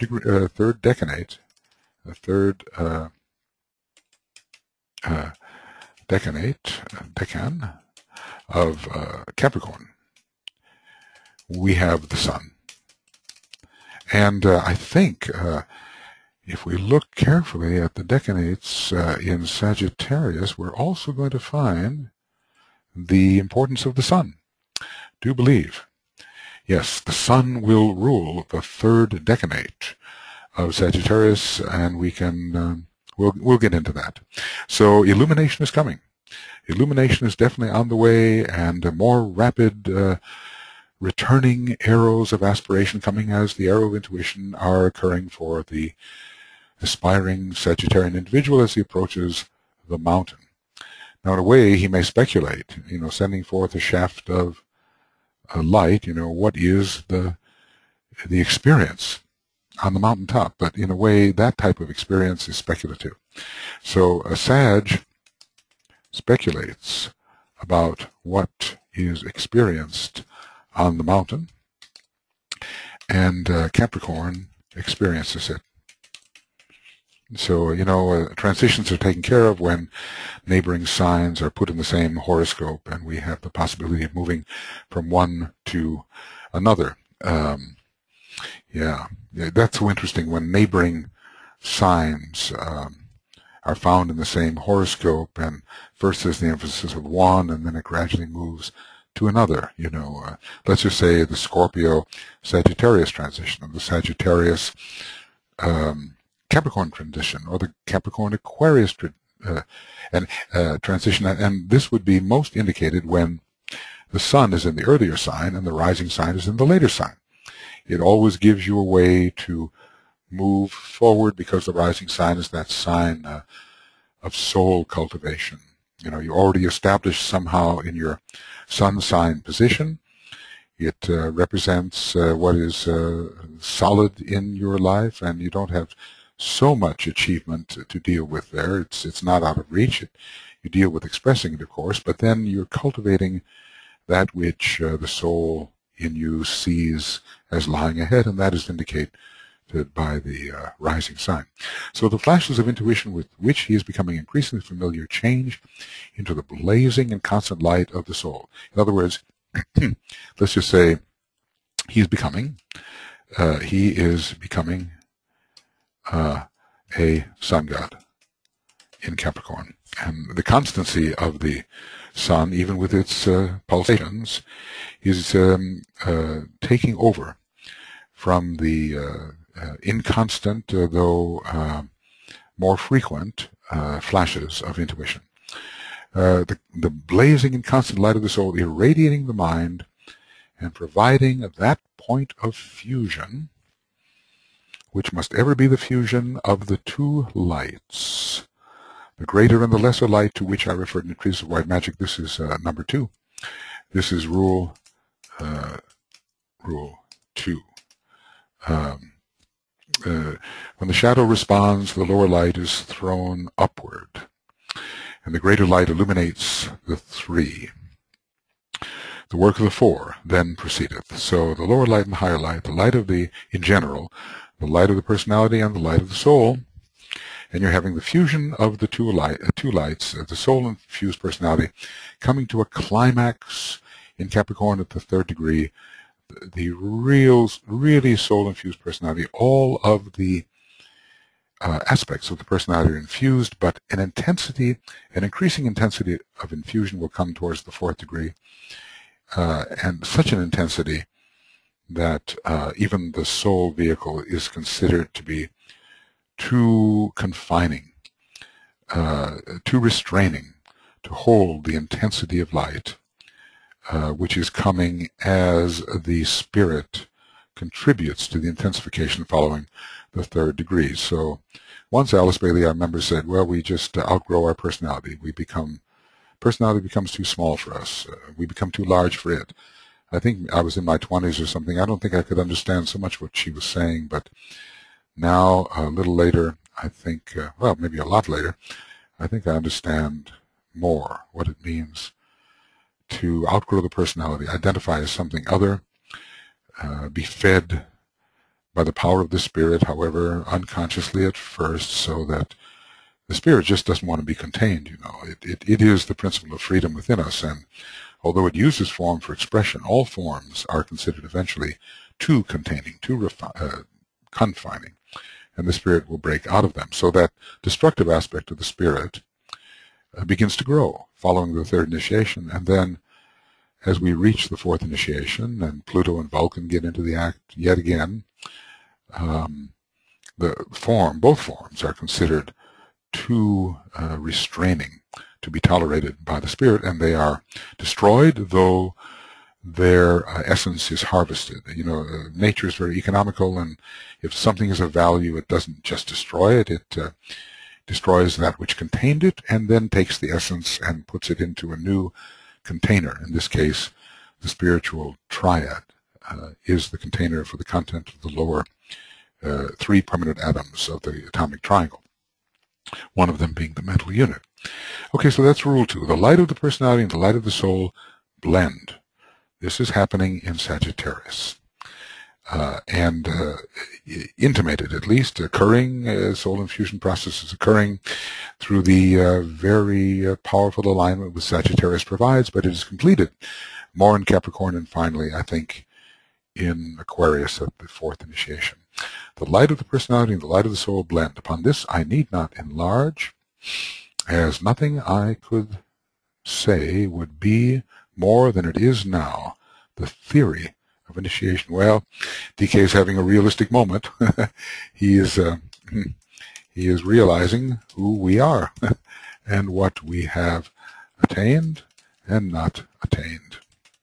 But he is pointing the way, he's indicating the way forward, and we will have the method of achieving and experiencing directly that which he indicates now, and which for us is more or less theoretical. This takes place upon the path of initiation, this complete blending of the light of the soul and personality, plus the inspiration of the spirit, slowly increasing, and is called the experience of the mountaintop. The experience of the mountaintop. All are needed, the depths, the plains, the mountaintop. And if we can look at this in terms of the signs which rule them, you probably know what it would be, but the depths are Scorpio. The plains are Sag. The mountaintop, okay, mountaintop.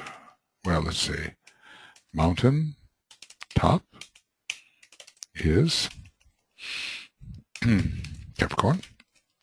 Interesting here, you know, we can look at the depths of the valleys in terms of not only Scorpio, but Virgo as well. The three earth signs represent the valleys, the plains, and the mountain. So, excuse me, the depths of the valleys, the verdant valley, the fertile valley producing the food, and, you know, the gentle rhythms of living and so forth are Virgo. Peaceful valley. Okay. The plains are Taurus. And how interesting the relationship between Taurus and Sagittarius. We're told Taurus rushes blindly until Sagittarius directs. Look at page 332 of this book. You'll see that connection. We have the archer in Sagittarius, and we have the bullseye in Taurus. So they leapfrog each other, one leading to the other, depending on the stage we're talking about. But both are related to the plains. And I want to say here, Taurus too, related to the plains. And we must say that certainly if we look at the bull or the cow, it's a creature much more suited to the plains than to the mountaintop. It doesn't have speed, though. It has endurance. Vulcan, okay? But the horse has speed and is forward moving under Mars, maybe even, forward moving under Mars towards the place where the mountain can be ascended. And again, looking at the 3 earth signs, Capricorn is ruling the mountaintop, but also the caves of initiation, the rocky caves of initiation within the mountain from a certain perspective. Okay, as you know, okay, maybe as we should know, as you know, Sagittarius is one of the 4 arms of the mutable cross. An idea of the general symbology of this cross from the quality angle can be gained if we give the 2 sets of characteristics which distinguish the man upon this cross. An idea of the general symbology of the cross from the quality angle. What is the quality of the mutable cross, the cross of many changes, the cross of the individual becoming more towards the soul? What can be gained here? An idea of the general symbology of this cross from the quality angle can be gained if we give the 2 sets of characteristics which distinguish the man upon this cross, both unevolved man and the aspirant to divinity. And this is very important because he is saying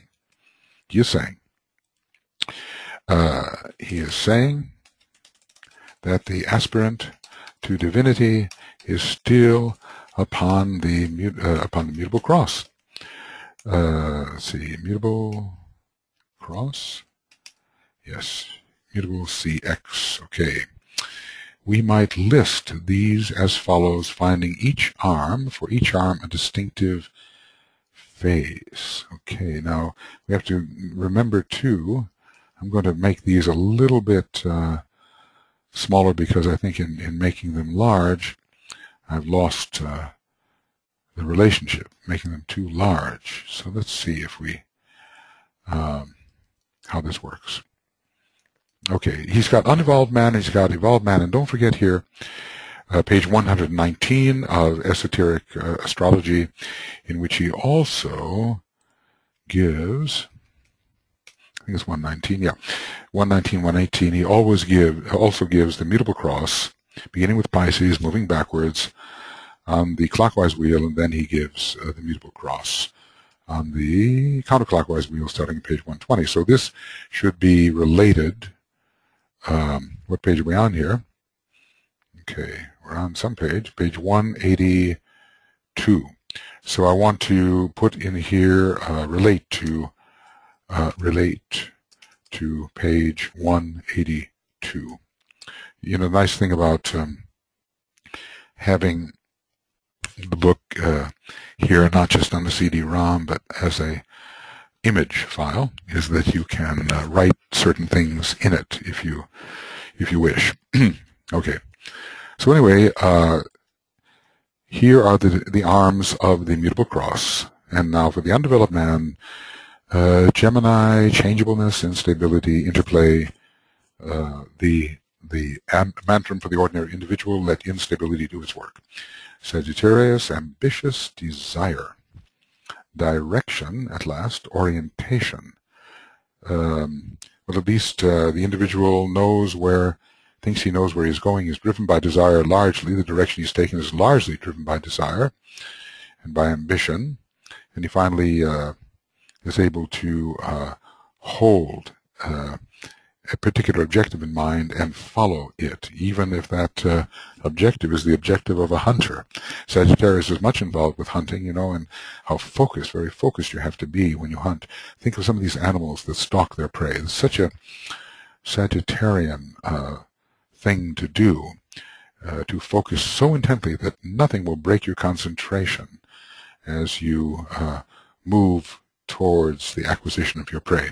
Unevolved man in Virgo, it's the material life and cherishing of an idea or an ideal.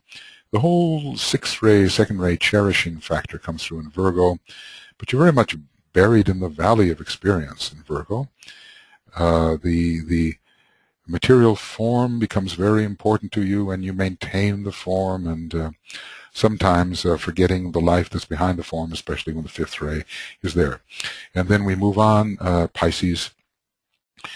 For the unevolved man, there's sensation, mediumship, fluidity, great impressionability. All these ideas are not new because he has kind of explained them before, kind of elaborated them before. Notice in this case, even though he's talking about the unevolved man, he hasn't moved backwards the way he did on page 118.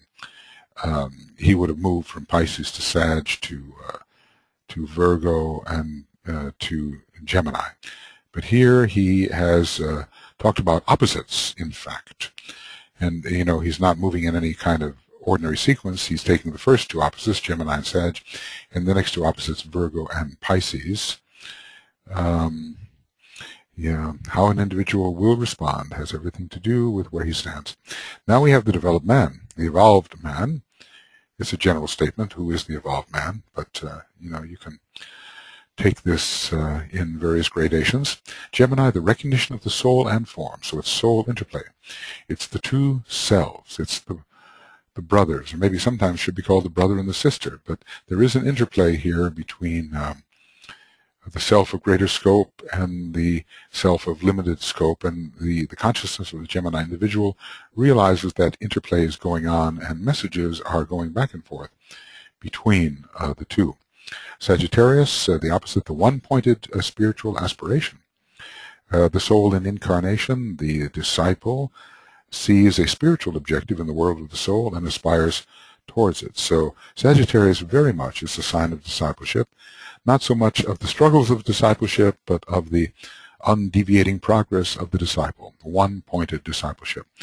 Virgo here is the mother of the Christ child and gestation of the soul consciousness. And we can see how that is somewhat based on the cherishing of an ideal here for the unevolved man, and even for the, even for the evolving man, the cherishing of an idea. I'm surprised he didn't say ideal here. But later comes the cherishing of an idea. First comes the cherishing of an ideal, or the cherishing of a devoted object, but always found within the range of material life, I would say. Excuse me. And then the opposite of is Pisces, the world savior. Mediatorship is very different from mediumship that is found in the early stages of Pisces.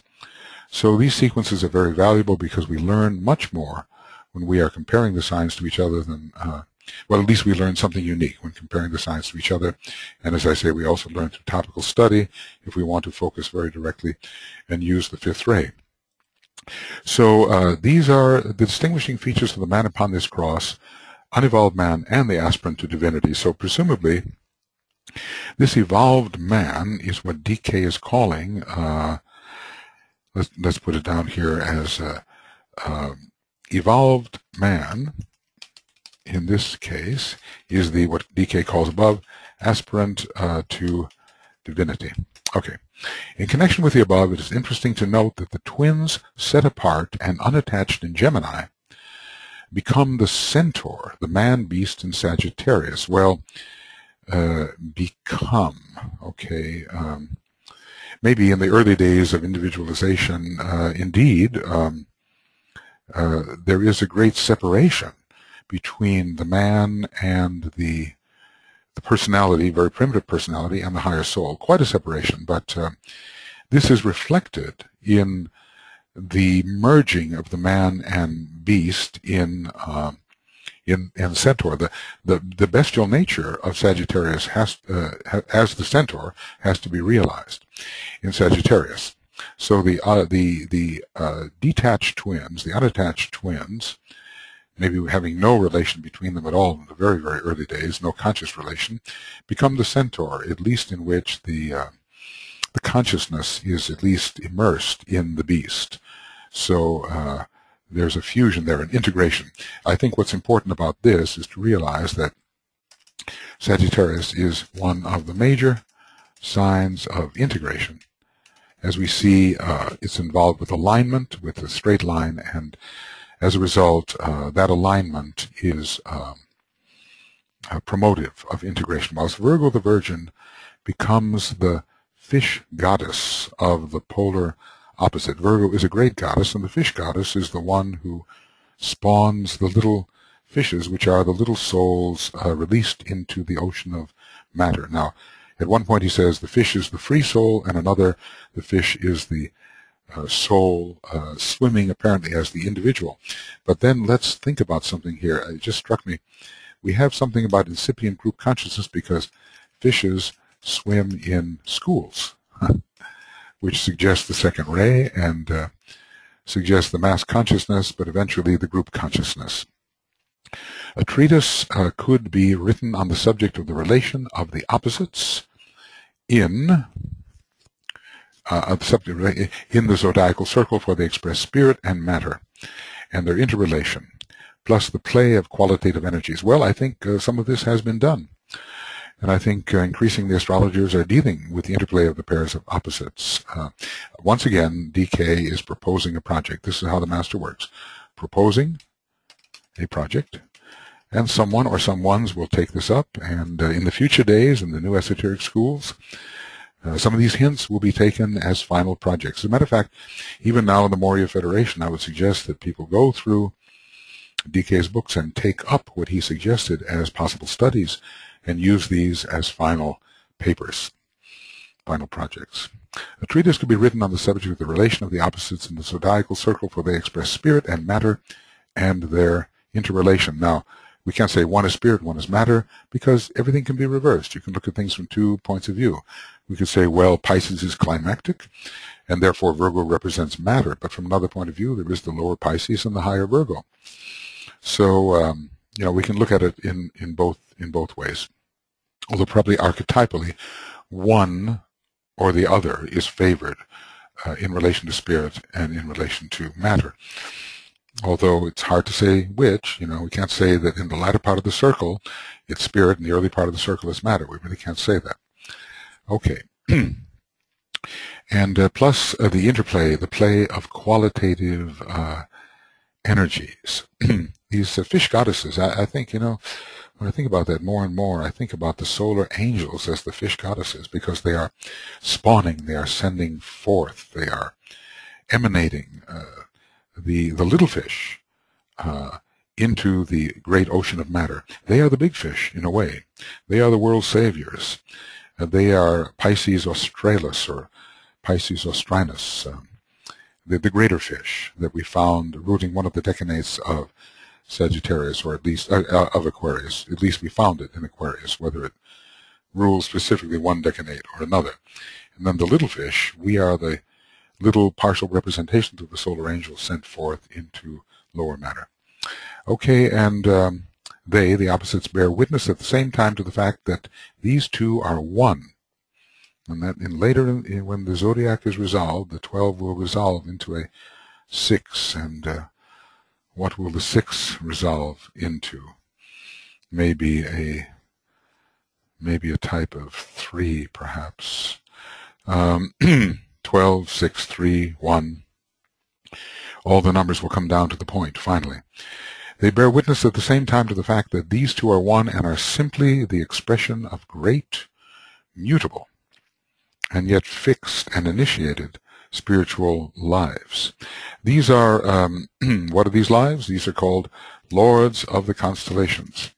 Once I remember an individual, well-schooled, telling me, well, the constellations are really nothing.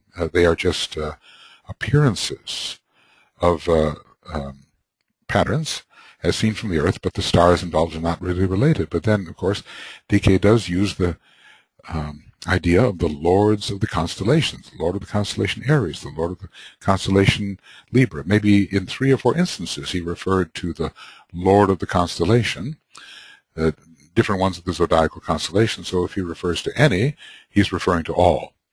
So there are these greater lords which take in a number of solar logoi, and whose life pours through all of them, and in which these solar logoi are chakras of a certain kind.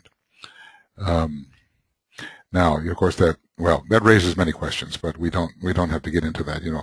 It's like how many stars are in a constellation, and which are the major stars and which are the minor, and so forth, when dealing with chakric issues in relation to the constellation. But nevertheless, there are lords of the constellations. So these two are one. The opposites are one, and they are simply the expression of great mutable, because ever-changing in time, yet fixed and initiated spiritual lives in a cosmic sense. I would say initiated cosmically. It is for this reason that the constellation Libra occupies a unique place in the Great Wheel, for it is the energy coming from this constellation which controls what we might call, for lack of a more suitable word, the hub of the wheel. Now, in a way, Libra is the 7th sign, so it's not exactly central. Let's just say it would be central if there were only, let's see, if there were 13 signs of the zodiac, Libra would be, in a way, central. It's already begun the second hemisphere of signs, the second grouping of signs. But anyway, the hub of the wheel, it's got a place of centrality. And I suppose if we made, how would we call it? Well, anyway, it has a central position. I'm just trying to think about how to elide certain signs with each other to make Libra really, really distinct, with so many on one side and so many on another. But that's not so important at the moment. It is the hub of the wheel, and then DK describes this interestingly. This is a point in intermediate space where the 12 zodiacal energies meet and cross. It has a connection with Gemini too. Libra and Gemini, we know, are closely related. Check out 332 and 333. And this idea of intermediate space is a dimension of consciousness which is intermediate between the very high and the very low. It's always a midway point between whatever opposites define the high and the low. And the whole idea of what is intermediate can be relative and can be moving depending on where we are.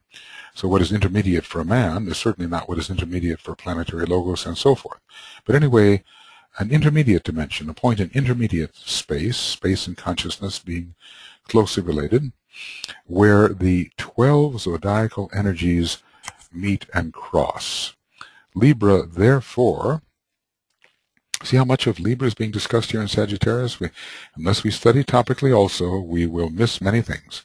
We cannot simply study the particular chapter given to Libra in order to find out all the significant that DK has said about Libra. We can't do that. Libra, therefore, controls the moment of the reversal of the wheel in the life of every aspirant. Another one of those very important statements, because a decision has to be made, and you have Saturn indicating the possibility of a conscious decision at a certain point. This is not an unconscious decision. This is a definite, thought-through, mental decision for the real reversal of the wheel.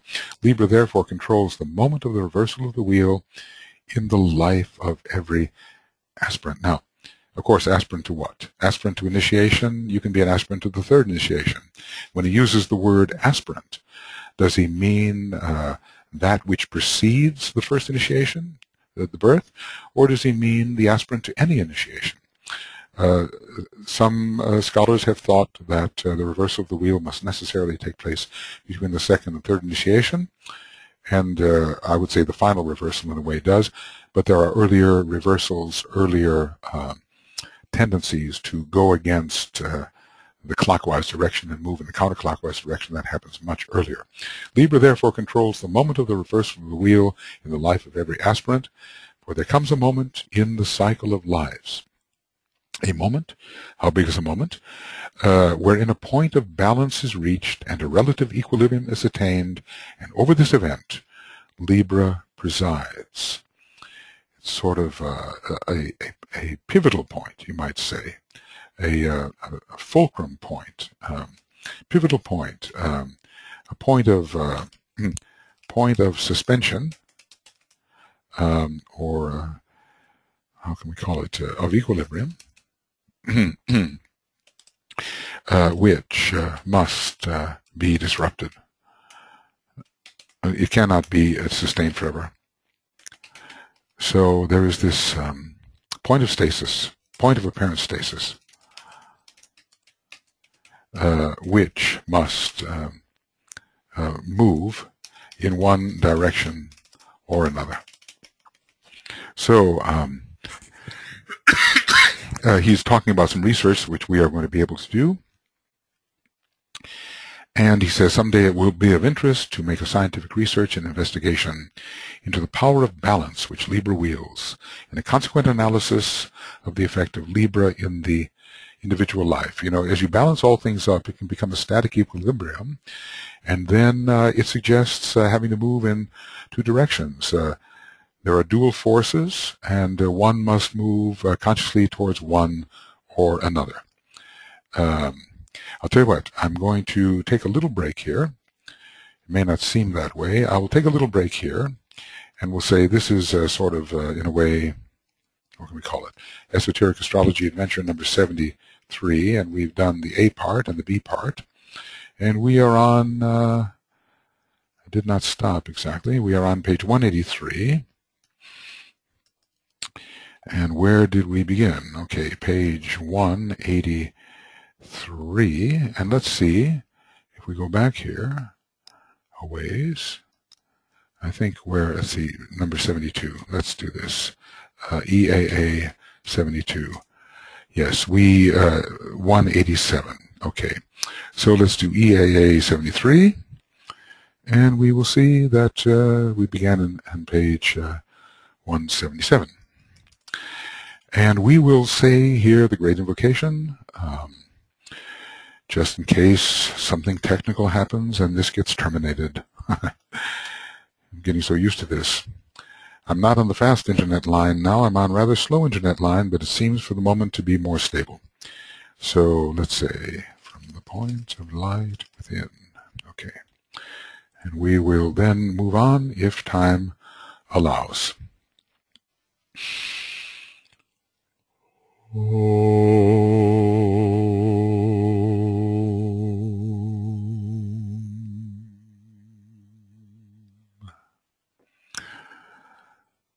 From the point of light within the mind of God, let light stream forth into the minds of men. Let light descend on earth.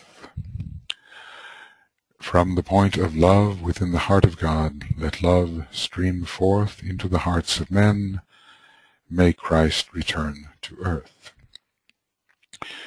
From the center where the will of God is known, let purpose guide the little wills of men, the purpose which the masters know and serve. From the center which we call the race of men, let the plan of love and light work out, and may it seal the door where evil dwells. Let light and love and power restore the plan on earth. Om.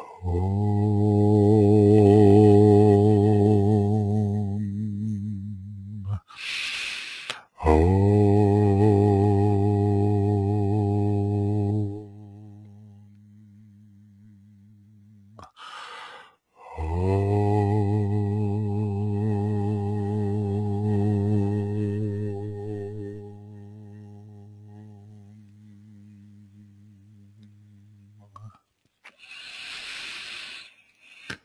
Okay, and we will soon see, friends, whether this is we continue with this program, technical matters allowing, or whether we start a new one. Okay, so for the moment, just signing off. I'll see you soon. Okay. We are continuing now with Libra, with Sagittarius, but we are discussing Libra. We have reached approximately page 183, and we are discussing Libra as the hub of the wheel. Libra, therefore, controlling the moment of the reversal of the wheel in the life of every aspirant. The moment can endure, of course. The reversal of the wheel, the Tibetan tells us, can last a number of incarnations. So there comes a moment in the cycle of lives wherein a point of balance is reached and a relative equilibrium is attained. And over this event, Libra presides, a point of suspension, a point of equilibrium, which must be disrupted. Now Uranus is involved here, and we know Uranus certainly changes the pattern. It's a planet of reorientation, repatterning. And so that which a man had pursued, he no longer pursues, and pursues now, with spiritual intent, a new pattern. DK is going to suggest some research. Someday it will be of interest to make a scientific research, an investigation into the power of balance which Libra wields, and a consequent analysis of the effect of Libra in the individual life. It's always the movement ahead is determined by conscious choice, with Saturn being the major planet of choice and the most powerful planet in Libra, exalted and hierarchical ruler. It might then be possible to discover whether the particular life in which a man carries forward the process of reversal may not perhaps be one in which the Sun is in Leo with Libra rising. That would be most interesting, because Leo, in a way, is controlling, moving in the normal progression from Aries, the fifth petal of the egoic lotus, in which the individual can change from the well-integrated but still very personal personality into a personality oriented aspirationally towards a higher self. So there comes a point at which there is relatively full personality expression in terms of the capacities of the lower three vehicles, which DK tells us is in fact an achievement for the soul, though it is not particularly a spiritual expression. It's not particularly altruistic. It's involved very much in the manifestation of the powers of the personality and for the sake of the personality. So Leo is involved there, but then the individual has the choice whether to continue with that type of expression or to move forward in a more altruistic way towards the processes of the sixth petal, which are sacrificial in a way, sacrificial of the lower ego. And how will we discover whether reversal is really occurring? Well, perhaps the life has been lived in a certain way, and then a new way becomes prominent as the result of a decision. Of course, this is a mental decision, perhaps not so much an emotional decision. Sometimes the born-again experience is related to living a life in a certain direction and then repenting, so to speak, or turning in another direction, turning towards the inner self, the Christ self, or as many people will think of it, towards Jesus in some way, and then living the second part of the life or another part of the life much differently. But anyway, here is another one of those statistical suggestions. Such statistical studies have not yet been made, although now they begin to be made, not necessarily on this subject, have not yet been made, but there is much to be done along these lines. I only make suggestions, but it will, I think, be found that that this is the case. He's, he's also making suggestions, I think. I wonder if this is the place where he's talking about, yes, he is, Cancer and Pisces, another statistical study that is offered as a possibility. A proper investigation likewise into the history of spiritualism, coming in under the seventh ray. Arthur Conan Doyle, the author of Sherlock Holmes, had a great interest in spiritualism. I conceive of him as having a strong seventh ray. A proper investigation likewise into the history of spiritualism and of the mediums associated with it may prove that the majority of the mediums in the world who are of a low-grade type, or purely trance mediums, negative, and, whoops, we don't want to go there. Okay, let's see. Negative and usually unintelligent are born in Cancer with Pisces rising or in Pisces with Cancer rising. This would be very much an astral polarization, not much mental focus. Neptune in its lower expression would be prominent, and the moon, the the person very susceptible and leaving the body easily, let us say, or at least able to be impressed by astral entities. But there is not the directive power of the mind. So he's suggesting that Cancer, born in Cancer with Pisces rising or born in Pisces with Cancer rising, these would give us the statistical preponderance of mediums of this type. Now, we have to remember that Einstein was born in Pisces with Cancer rising, and Roberto Assagioli was born in Pisces with Cancer rising.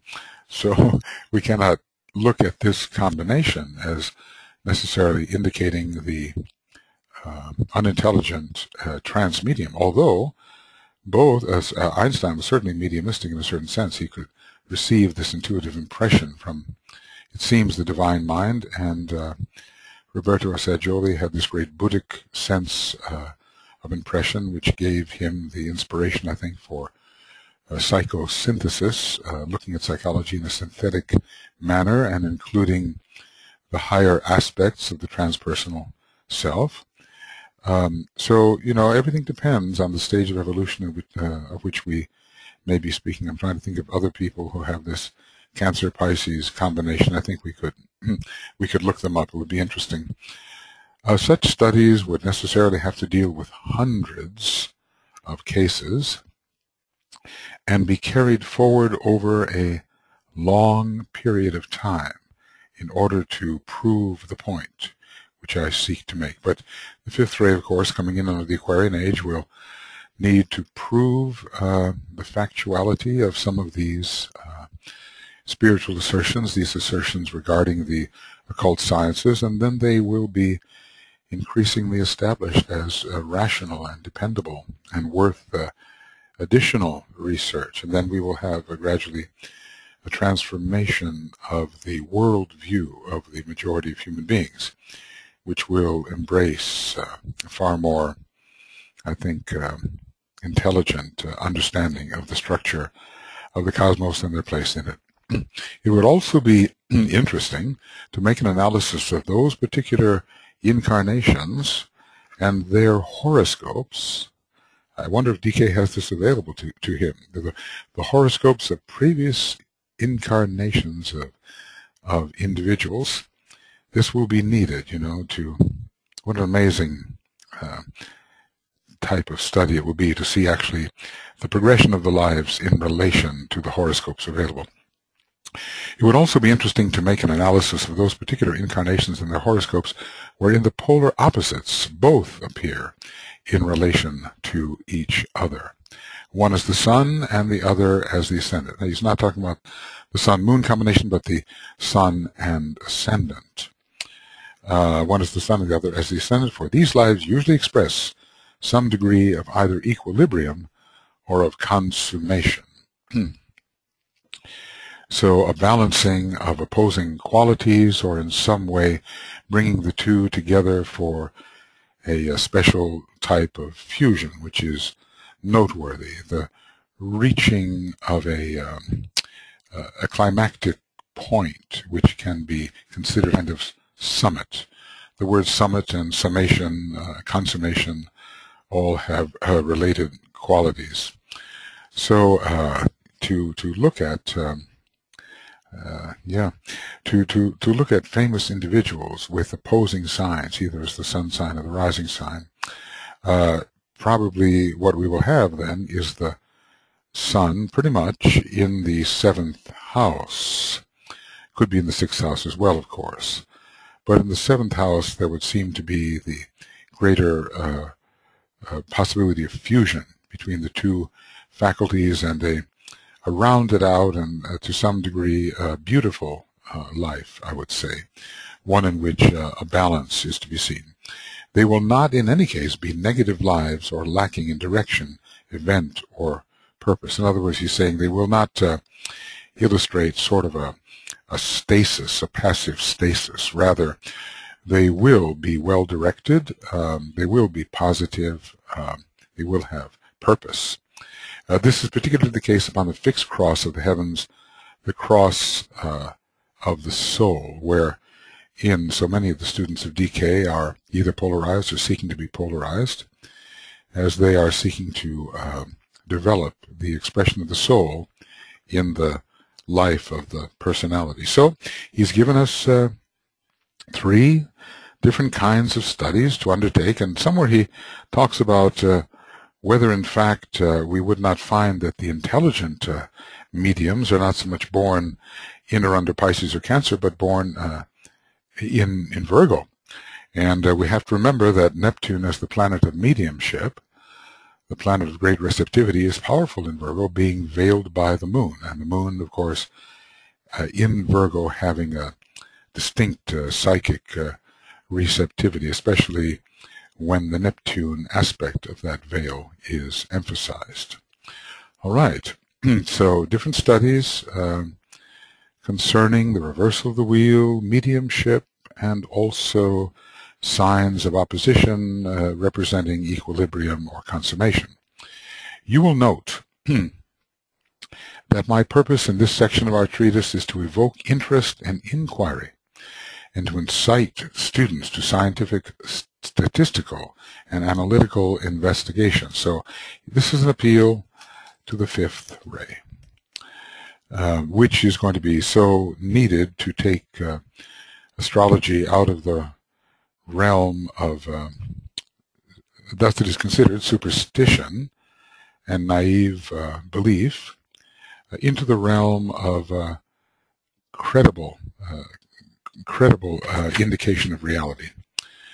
And this it already is for thousands, of course, but the majority of human beings still have no grasp of what astrology really can mean, and they still resort to newspaper astrology as if it were the real astrology. Only in this way will my premises be proven and eventually substituted for the present unsatisfactory methods. And remember, 80 years ago this was written. So much progress has been made, I think, but still the necessary statistical studies remain to be made. There have been important statistical studies made by the French psychologist Gauquelin, and at least planetary positions near the rising sign or rising into the 12th house have been proven to be significant in the lives of such individuals who can be categorized as sports people, writers, politicians, scientists, and so forth. Saturn indicating the scientist, Mars indicating sports, Jupiter, politics, the moon, writing, there the moon is obviously veiling the planet of imagination, which I think would be Neptune, or, Uranus perhaps. Only thus, only in this way, will my basic premises be proven and eventually substituted for the present unsatisfactory methods which most astrologers who have any real capacity and insight regard as deplorable and unsatisfactory. Well, I think they were far more so. In the 1930s, things were very concrete. I'm thinking even of Alan Leo, who was really an excellent astrologer, and how very concrete his writings had to be. Only when he wrote about esoteric astrology in the book of that name did he get into some of the major theosophical ideas, and he went quite profoundly into the subject at that point. Okay. The ruler of Sagittarius from the orthodox angle, the esoteric angle, is Jupiter. And from the standpoint of the path of discipleship, it is the earth itself, to which we are so close, and therefore, because we are on this planet, we must be necessarily very close to those signs which are ruled by the earth, namely, in this case, Sagittarius and Gemini. Also, Taurus has a particular connection to the earth. So does the star Sirius, but that's a different connection altogether. Mars governs the sign from the standpoint of the hierarchies involved. It is the 6th manifested creative hierarchy. Let's see, one of these should work. Okay, how about this one? And we will go back and see, there we go. The 6th manifested creative hierarchy. We see here Mars as the ruler of the lunar lords. These are actually probably lives from the moon chain which are presently developing in our Earth chain school. All of that intricate interrelationship between the Earth and the moon, between our planet, the Earth, part of the Earth chain, and the planetary scheme, planetary chain, the moon, also part of the Earth scheme. This intricate interrelation not fully developed or analyzed or disclosed. So, the ruler of Sagittarius, Jupiter, also the Earth, Mars governing the creative hierarchy connected with Sagittarius, and thus Mars being the hierarchical ruler. The most interesting fact which emerges as we study the mutable cross as a whole is connected with the rulers of all the 4 signs. The mutable cross as a whole connected with the rulers. From the point of view of Orthodox astrology, only 2 planets rule or govern all the 4 signs, and these are Jupiter and Mercury. Mercury ruling Gemini, Mercury ruling Virgo, Jupiter ruling Sagittarius, Jupiter ruling Pisces. These are Jupiter and Mercury. Mercury governs, yes, he says, Gemini and Virgo, whilst Jupiter governs Sagittarius and Pisces. What is the relationship between Jupiter and Mercury? Well, they both eventually have a relationship to the Buddhic plane and to the idea of pure reason and intuition. They both contribute to synthesis. They are both planets which eventually, in a way, will rule humanity.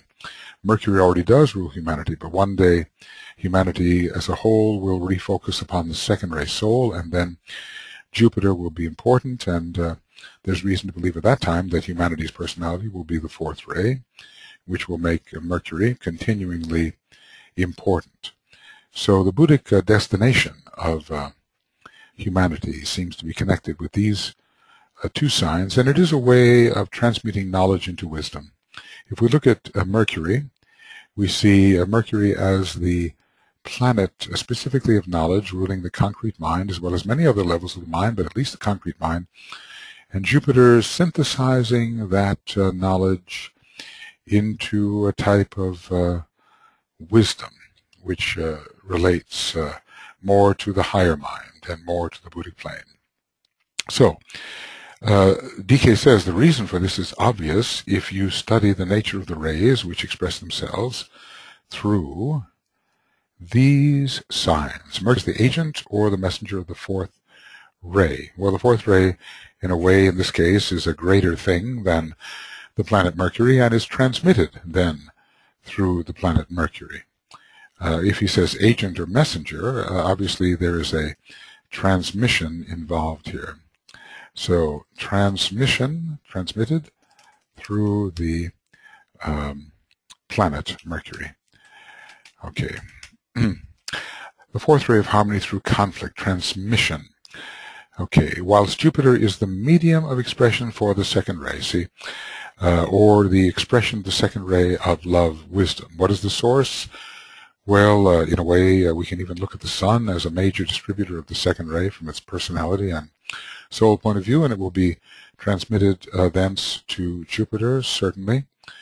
But we would also look for other solar sources for these rays. We're not anymore talking about what goes on our planet. We're looking at the rays in a larger sense. So certainly the sun is that particular solar system, solar logos, which transmits the 2nd ray, and we'd have to look to still another solar system for transmitting the 4th ray. We could also look to certain constellations as transmitting these rays, and so Jupiter would have an automatic connection with Gemini, Virgo, and Pisces, which in fact it does as a ruler, and Mercury would have a direct connection, let's see, with the 4th ray constellations, interestingly enough, with Taurus, with which it is connected, with Scorpio, which we've just been reading about, as the mind is powerful in 2 senses in Scorpio, and in Sagittarius, where the intuitive mind comes in.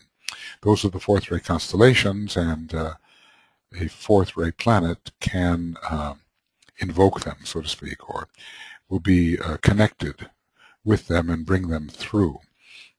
So many are the lines of interrelationship by which energies can reach from one point to another. So Mercury is the agent or messenger of the fourth ray of harmony through conflict, whilst Jupiter is the medium of expression of the second ray of love, wisdom. We should not forget Venus. Venus is very much involved also in at one point with the expression of love, wisdom. Otherwise, it would not rule the heart center of the solar logos, as DK seems to suggest it does. But I think that Venus will have to take over from Jupiter that function of ruling the heart center of the solar logos. These two rays govern the mass of men upon the mutable cross who are struggling, let us say, they're struggling under the fourth ray towards expanded consciousness under the second ray. These two rays govern the mass of men upon the mutable cross and are closely concerned with the mass incarnation of the fourth creative hierarchy. Well, you think of it, you know, the fourth creative hierarchy is coming into being, a redemptive mission, and is struggling all the way through under the star of conflict, which is Mercury. But the real reason is a love-wisdom type of reason. And if you think about the monadic plane being ruled very much by Virgo, in which Jupiter is the hierarchical ruler, and having its keynote, the keynote being Pisces, I leave the Father's home, and turning back I save. That is really the mission of the monad, connected with Pisces, and Jupiter is ruling in Pisces. We see how much the mission, the pilgrimage of the fourth grade of hierarchy is ruled by these two signs, two planets. The human being becomes the adjudicator on Earth between the pairs of opposites. He's in the school of magnetic work and magnetic response. I think that's what it's called, isn't it? So he is ruled by this struggle between the opposites on this planet of the cross, but the redemption of his entire mission is guaranteed by Jupiter, which is monadically connected. The great and expansive awareness of the monad is very much defined or somehow represented by Jupiter. So these two together, what says the Tibetan, their function is to fuse and blend into one cooperative whole, the great dualities expressing themselves through the fourth kingdom of nature. Yes. So fusing and blending. Mercury is involved with fusing and blending as well. Even if you play with, well, I used to. Maybe I shouldn't have. A broken thermometer. I used to break the thermometers just to play with mercury. Then, it would be in all these little mercurial beads, and as you push the beads together, they would immediately coalesce, and until finally, out of all the tiny little beads, only one bead of a larger type was left. And that certainly tells us about the function of mercury. You really can't do that with drops of water to the same extent, can you? So there is a fusion process going on in Mercury, at least a linking process, upon which Jupiter confers still greater wholeness. Whatever is articulated as related under Mercury, Jupiter confers wholeness upon that. Is somehow able to grasp the unification of the whole, not just the many unified relationships, not just the many connections, but unifying all the many connections into a whole. So their function, Mercury and Jupiter, is to fuse and blend into one cooperative whole, the great dualities expressing themselves through the fourth kingdom of nature. Now, in a way, you might say that's soul and personality. From another point of view, it is spirit and matter. The significance of this will be obvious, and we are moving towards this. In a way, the mutable cross is so much connected with the destiny of humanity to become a mediating kingdom under the second and fourth ray. It is easily apparent how, through the influences of Mercury and Jupiter, material desire can be transmuted into divine love. Okay, now let's take a look at what DK is doing here. He's really saying, and that Jupiter is the planet, a planet of material desire.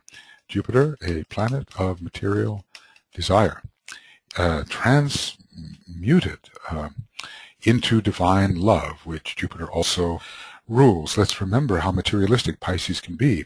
The whole idea of go forth into matter is very much involved in identification with matter instead of a disidentification, which comes much later when identification as spirit occurs.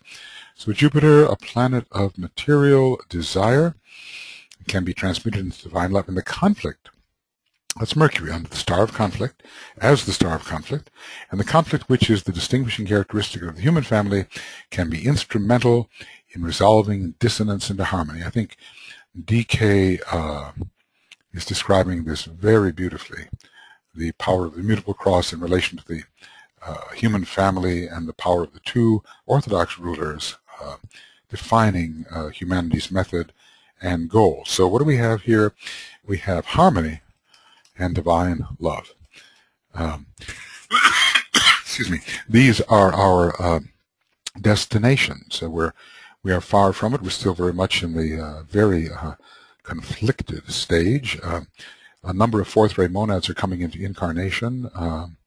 Did I say fourth-ray monads? Well, anyway, the fourth ray is coming into incarnation in relation to its monadic aspect. So certainly fourth-ray souls will be carried in, and you do wonder as well whether or not those who are fourth-ray monads will not be coming in. And they will be in a position of being able to resolve war into peace, but that doesn't mean there won't be struggles. Okay, the definite pattern and direction of this process has to take form upon the mutable cross. We already begin to see the tendency as the mutable cross is verging towards the fixed cross. The tendency is visible. Whoops, that's the, okay, let's see. Tendency is visible before the mutable cross becomes the fixed cross. Okay, fixed cross. Okay, before the energies of the fixed cross can change the ambitious, selfish man into the selfless disciple. We definitely see that the fixed cross, in this sense, is transformative and even transmutative in the early days, and in the later stages of the mutable cross there is a transmutation occurring. By the time the person is ready to change from the mutable cross to the fixed, there's already quite a degree of altruism which is present. So the definite pattern and direction of this process has to take form, at least take form, upon the mutable cross before the energies of the fixed cross can change the ambitious, selfish man into the selfless disciple. And I think many of us are in the process of experiencing this, all of the detachments that are divesting us of our selfishness and leading to increasing identification with others, and thus with selflessness of a kind as we discover a still greater self, which is the group self, and finally the universal self, the self really of the cardinal cross. All this has perforce to be initiated upon the mutable cross. Yes, at least started there, you know, before the transition can be made. So when you think about that sixth petal of the egoic lotus, which is in a way a Virgo petal, then we have the situation in which already the altruistic tendencies are beginning to show, and some form of self-sacrifice is showing. Certainly no one can take the first initiation before some degree of self-sacrifice is already operative. The fixed cross being particularly connected, I would say, more with the 7th, 8th, and 9th petal, and with the complete unfolding of the 5th and the 6th petal, complete unfolding. But initial activity, organization activity, and so forth within the 5th and 6th petal, I do not think signify a fixed cross experience. But once the first initiation is taken, then fixed cross experience is really beginning. All this has perforce, this journey into selflessness, all this has perforce to be initiated upon the mutable cross, which is essentially and significantly the cross of the mutable, fluid, restless mind. Mind and personality connected. And course, the mutable fluid, restless mind, that's Mercury, isn't it? And it is on this cross that the mind nature is finally developed. Mind and personality go together and begins its integrating control of the personality. So the first stages of personality integration occur on the mutable cross, and that's very interesting. When DK is telling us in a book meant for initiates of the first degree, i.e. Esoteric Psychology, that integration is a matter relating to soul and personality. It's the later stage of integration. Yet another factor, other than the four elementals, is involved in the integration. The first stages of integration is occurring when the personality simply gains hold. When the soul, the human soul within the personality, gains hold of its elemental nature and can direct it towards personality objectives. And that is occurring definitely upon the mutable cross. All this has perforce to be initiated upon the mutable cross, which is essentially and significantly the cross of the mutable, fluid, restless mind. Just lower mind in a way, just the way the fixed cross is the cross of the soul, which begins with the higher mental plane and goes on into the triad, and the cardinal cross is the cross of the monad or spirit. The cross of the mutable, fluid, restless mind, and it is on this cross that the mind nature is finally developed, because and begins its integrating control. So much of this has occurred in the age of Pisces, the development of the mind, which is also the age of Pisces Virgo.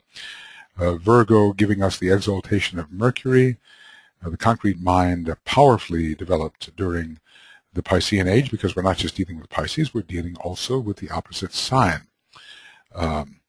Just as in the age of Aquarius, Leo will be very important. Okay, when this process is proceeding, the mutable cross experience is over and the cross of discipleship begins its part.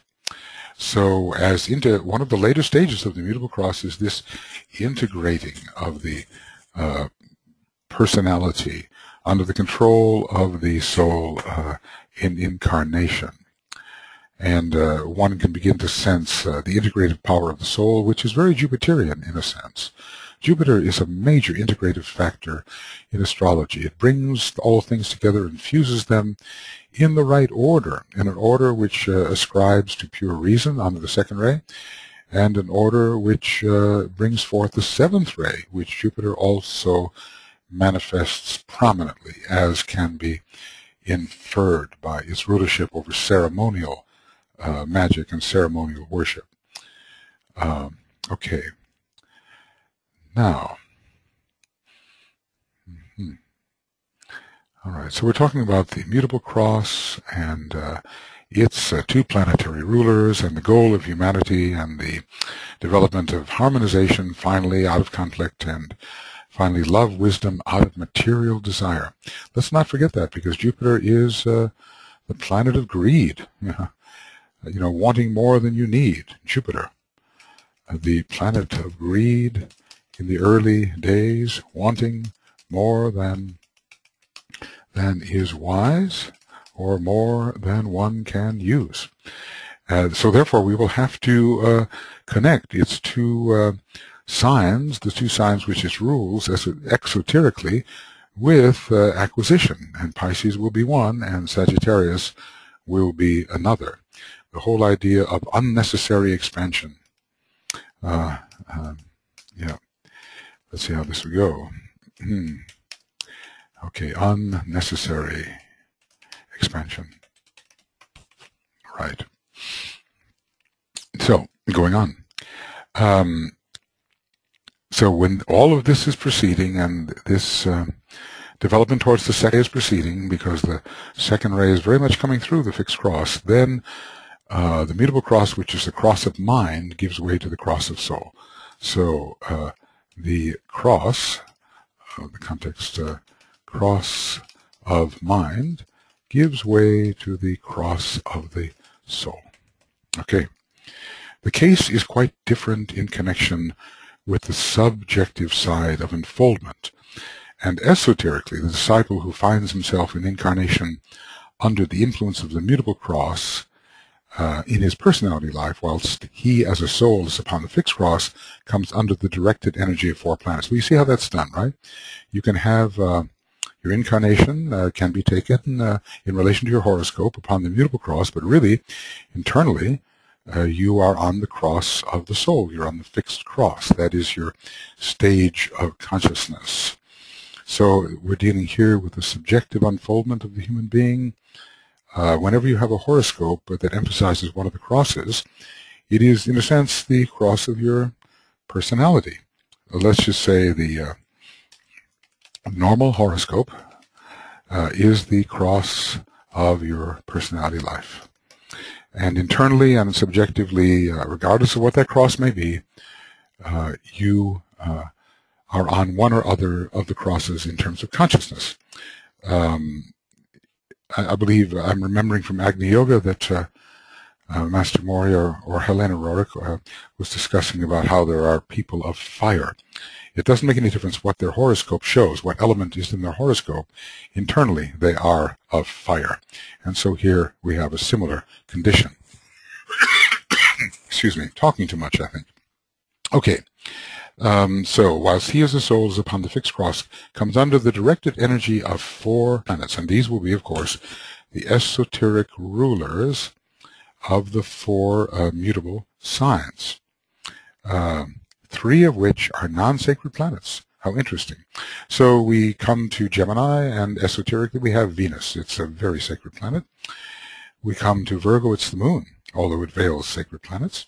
We come to Sagittarius, it's the Earth, a non-sacred planet. And we come to Pisces, it's Pluto, a non-sacred planet. So I think it's very interesting in this redemptive sense that Venus has to redeem, as it were, the moon, Earth, and okay. Let's see, the moon, the Earth, and Pluto. Yeah.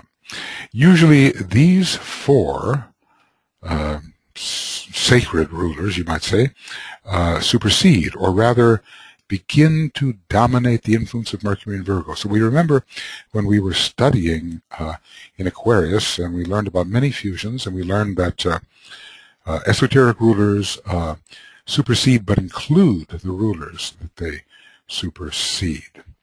There's a gathering of the superseded rulers into a more sacred function.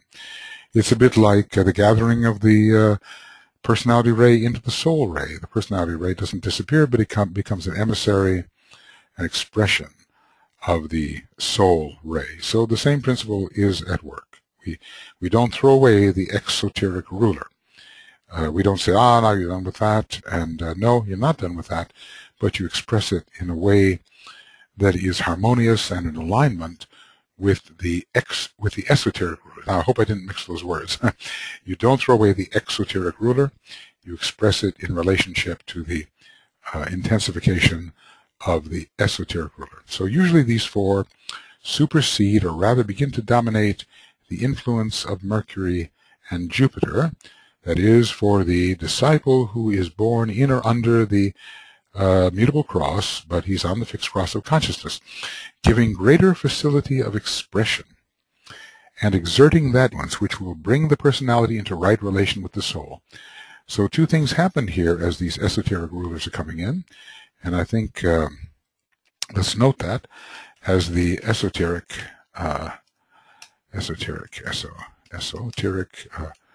rulers come in, we have 1, greater facility of expression, and 2, increasing relationship to the soul. So the personality becomes more expressive of the soul, and a right relation of the personality and soul is created. For that is essentially the task of the fixed cross and the goal of the disciple. Okay, so it's more personality expression in line with the soul, and a better and closer relationship to the soul itself. Okay, that is the goal. That is the task of the fixed cross. You can see how important it would be to study topically such a term as the fixed cross. How much would be brought there for our consideration, and how scattered all these references would be, and they have to be brought together, have to be collated. So, we have to study both horizontally and vertically. Okay.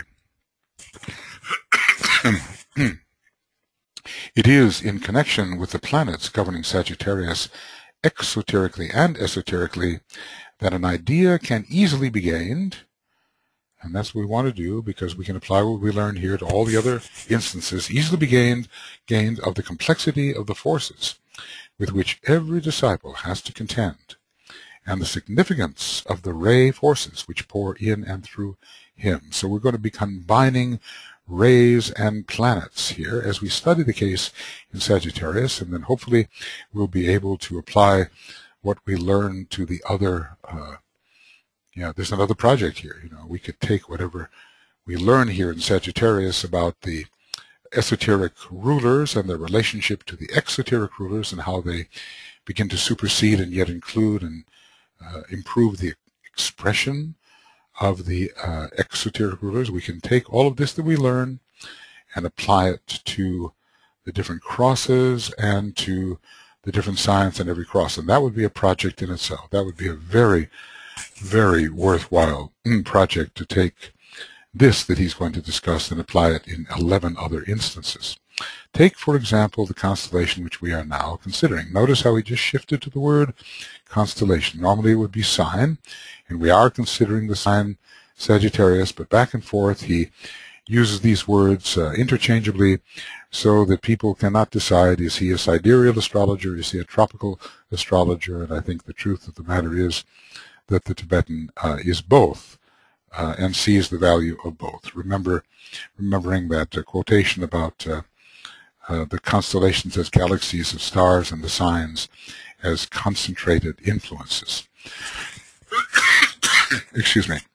Take, for example, the constellation which we are now considering, and remember that the same basic streams of energy will have to be noted in connection with every other sign in which a man may take incarnation. Okay, so here DK is giving someone a project, and I can see in the new esoteric schools that sometime that this project will be undertaken, and perhaps a dissertation will be made on this. One can really foresee the unfoldment of these possibilities. How soon it will be, we don't know. Perhaps some centuries, but perhaps even now something can be done. We find that we shall have to consider. Okay, now we move on page 186. The sun sign. Okay, in this case, Sagittarius, conditions, circumstances. He's telling about what the sun sign really does. Conditions, circumstances in which you find yourself, and also the houses do, indicating inheritance, because there's much of heredity in the sun sign, and forcing the environment to be declarative in connection with the subject, meaning that the sun sign is not an indication of passivity. When the person reaches the stage at which he is beginning to be an integrated personality, he can force the environment to express something of his own nature rather than being strictly subservient and impressed and what is that word? Subject to vulnerable. He is no longer vulnerable in that sense. He has a quality, and this quality is impressed upon the environment. So here we start out with a sun sign. It is Sagittarius. Remember, we're looking at a method that can be applied in 11 other conditions. Then we will look at the rising sign. The ascendant can be any one of the other 11 signs, and I suppose the question is, when we're studying here the crosses, do we study the cross of the sun sign particularly, or do we add to it the cross of the rising sign? If that cross is different from the cross of the sun sign, I would say we do both. But I think in this particular case, DK will probably speak particularly of the cross on which the sun is found. Then we realize, okay, this is the Sagittarian subject. He's born with the sun rising, sorry. He's born with the sun in Sagittarius, and we're not really considering yet what that rising sign may be. Then we consider, of course, okay, since it's Sagittarius, it is the mutable cross. Mutable cross has Jupiter and Mercury exoterically, but now we have 4 energies of the mutable cross which meet at the midway point and have a united and definite effect upon the subject. So let's say that if you are a Sagittarian, the other 3 mutable cross signs will still be effective upon you, or will affect you. The same statement applies to the other 2 crosses. If we were born with the sun in Aries, then at the center, Cancer, Libra, and Capricorn would meet with Aries, and all of the other 3 would affect the Aries individual, and so it would be if you were born in any of the cardinal signs, and thus it goes for the fixed cross as well. Then we would consider, he's giving us a method here. I think it's very important. Then we would consider the orthodox planets, and these condition the personality. In this case, we have Mercury and Jupiter, so they are particularly important for the Sagittarian individual. All of the orthodox planets would be, and there'd be more than 2 of the orthodox planets if we consider the other crosses. But in the fixed cross, mutable cross case, there's only 2. The 12 houses governed by the planets are likewise of prime importance from the angle of transmitted energy, because we're very much in the field of circumstances. We are surrounded by certain conditions and conditioning. And we will find ourselves using Mercury and Jupiter in relation to that conditioning. When we are considering ourselves from the orthodox perspective, we are not outside the range of circumstance. We have not transcended it. We are not spiritually positive to circumstance, although we may be personally positive to circumstance, forcing the environment, as DK says, to be declarative of our energy. Then come the esoteric planets. These bring in renewed or increased planetary energy. So additional planetary forces are involved, and ray energy in a more dynamic manner. So this is, let's say, forcing the soul into expression through the exoteric rulers and in circumstances. So in the case of Sagittarius, these energies are Venus, the esoteric ruler of Gemini, the moon esoterically of Virgo, the earth esoterically of Sag, and Pluto of Pisces. Okay, so we always have to see how it is that these esoteric rulers begin to transcend or intensify or in some way dominate the exoteric rulers, and they are moving forward towards the soul rather than maintaining the status quo or maintaining the personality tradition. And then we have the planetary ruler of a hierarchy with which the individual born on a particular cross would be most in association. The planetary ruler of a hierarchy, in this particular case, this planet is Mars, ruling the 6th grade of hierarchy, the 6th manifested one. The lunar lords, the elementals of the threefold personality. These are lunar lives who have to be brought under the control of the solar lord. And this is done via the sun sign and also via the Ascendant, which brings us, strengthens the soul in us so that this control can be more manifest. So we've had 6 factors, haven't we? We've had 6 factors here: the sun sign, the rising sign, the cross we are born on. He didn't pay much attention to our rising sign cross, although that could also be considered according to our own inventiveness in this matter. I would say we could say in a way that the rising sign cross is even more important. And for those of you who have a difference in these 2 crosses, this difference could be contrasted. Then we look at the orthodox planets, then we look at the esoteric planets, and then the hierarchy particularly, and we would apply this in the case of all of the 11 other signs. The study of the above will reveal most interesting relationships and prove my point. This is the point here. Anent the multiplicity of energies to which the wonderful mechanism of man can respond. As I've sometimes said, you know, if you want to go see how a chart can be interpreted, go very much into his interpretation of the charts of the nations. There we have quite an extraordinary collection of energies, and we see that not only the ray chart, but the rays of the planets are involved, and all the different rulers and the rulers of the capitals and so forth. If capital cities are like chakras, then perhaps the major chakra through which we are working, its particular ruler should be taken into consideration just the way the capital of a nation is taken into consideration. So a study of the above will reveal most interesting relationships and prove my point anent the multiplicity of energies to which the wonderful mechanism of man can respond, and to which, as evolution proceeds, he can become increasingly sensitive. Well, you know, amazing stuff. He's giving us always a little bit of what we have to know in order to build our approach to effective esoteric astrological deduction and intuitive interpretation. He scattered the information. We have to read through the whole and gather the important factors in unlikely places, I would say.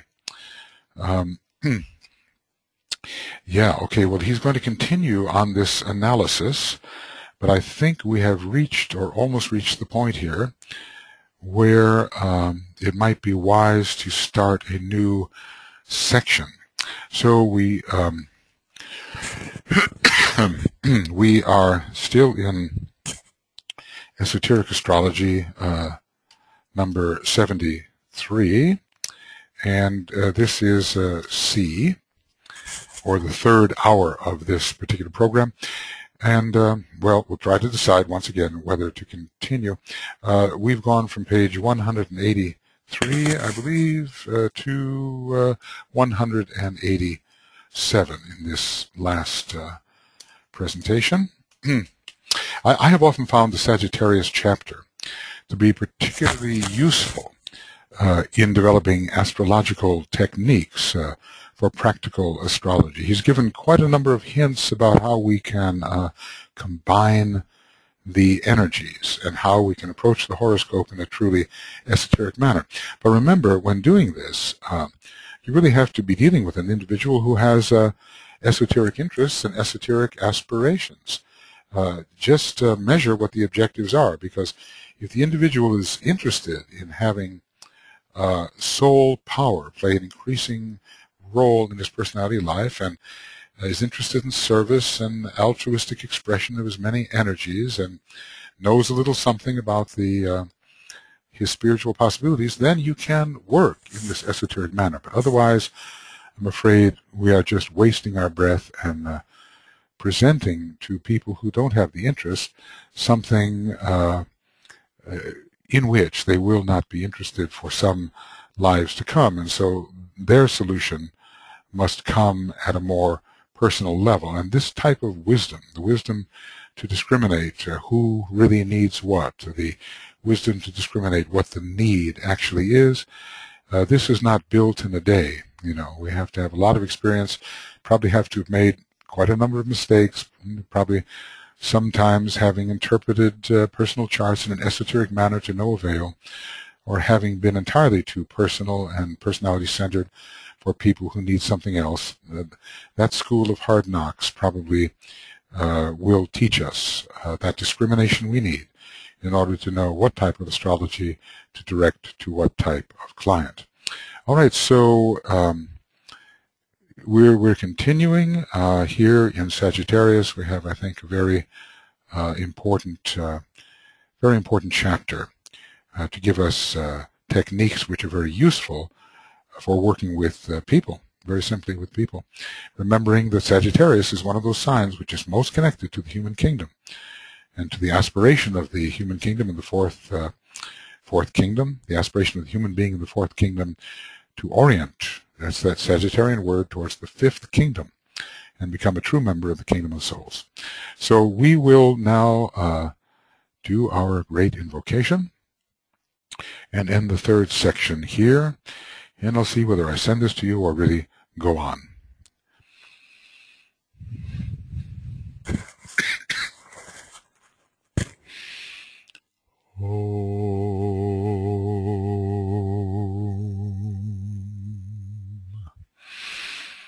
From the point of light within the mind of God, let light stream forth into the minds of men, let light descend on earth. From the point of love within the heart of God, let love stream forth into the hearts of men, may Christ return to earth. From the center where the will of God is known, let purpose guide the little wills of men, the purpose which the masters know and serve.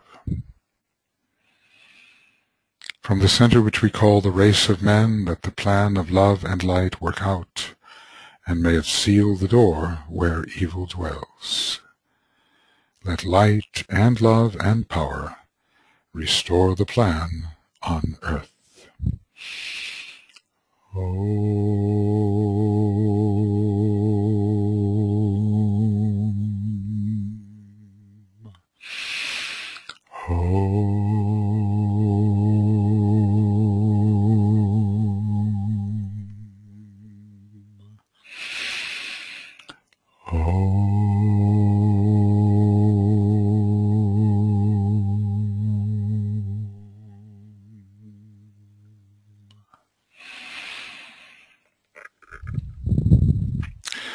Okay, friends, we either continue or we move into number 74 in due time. So we'll pause here for a moment.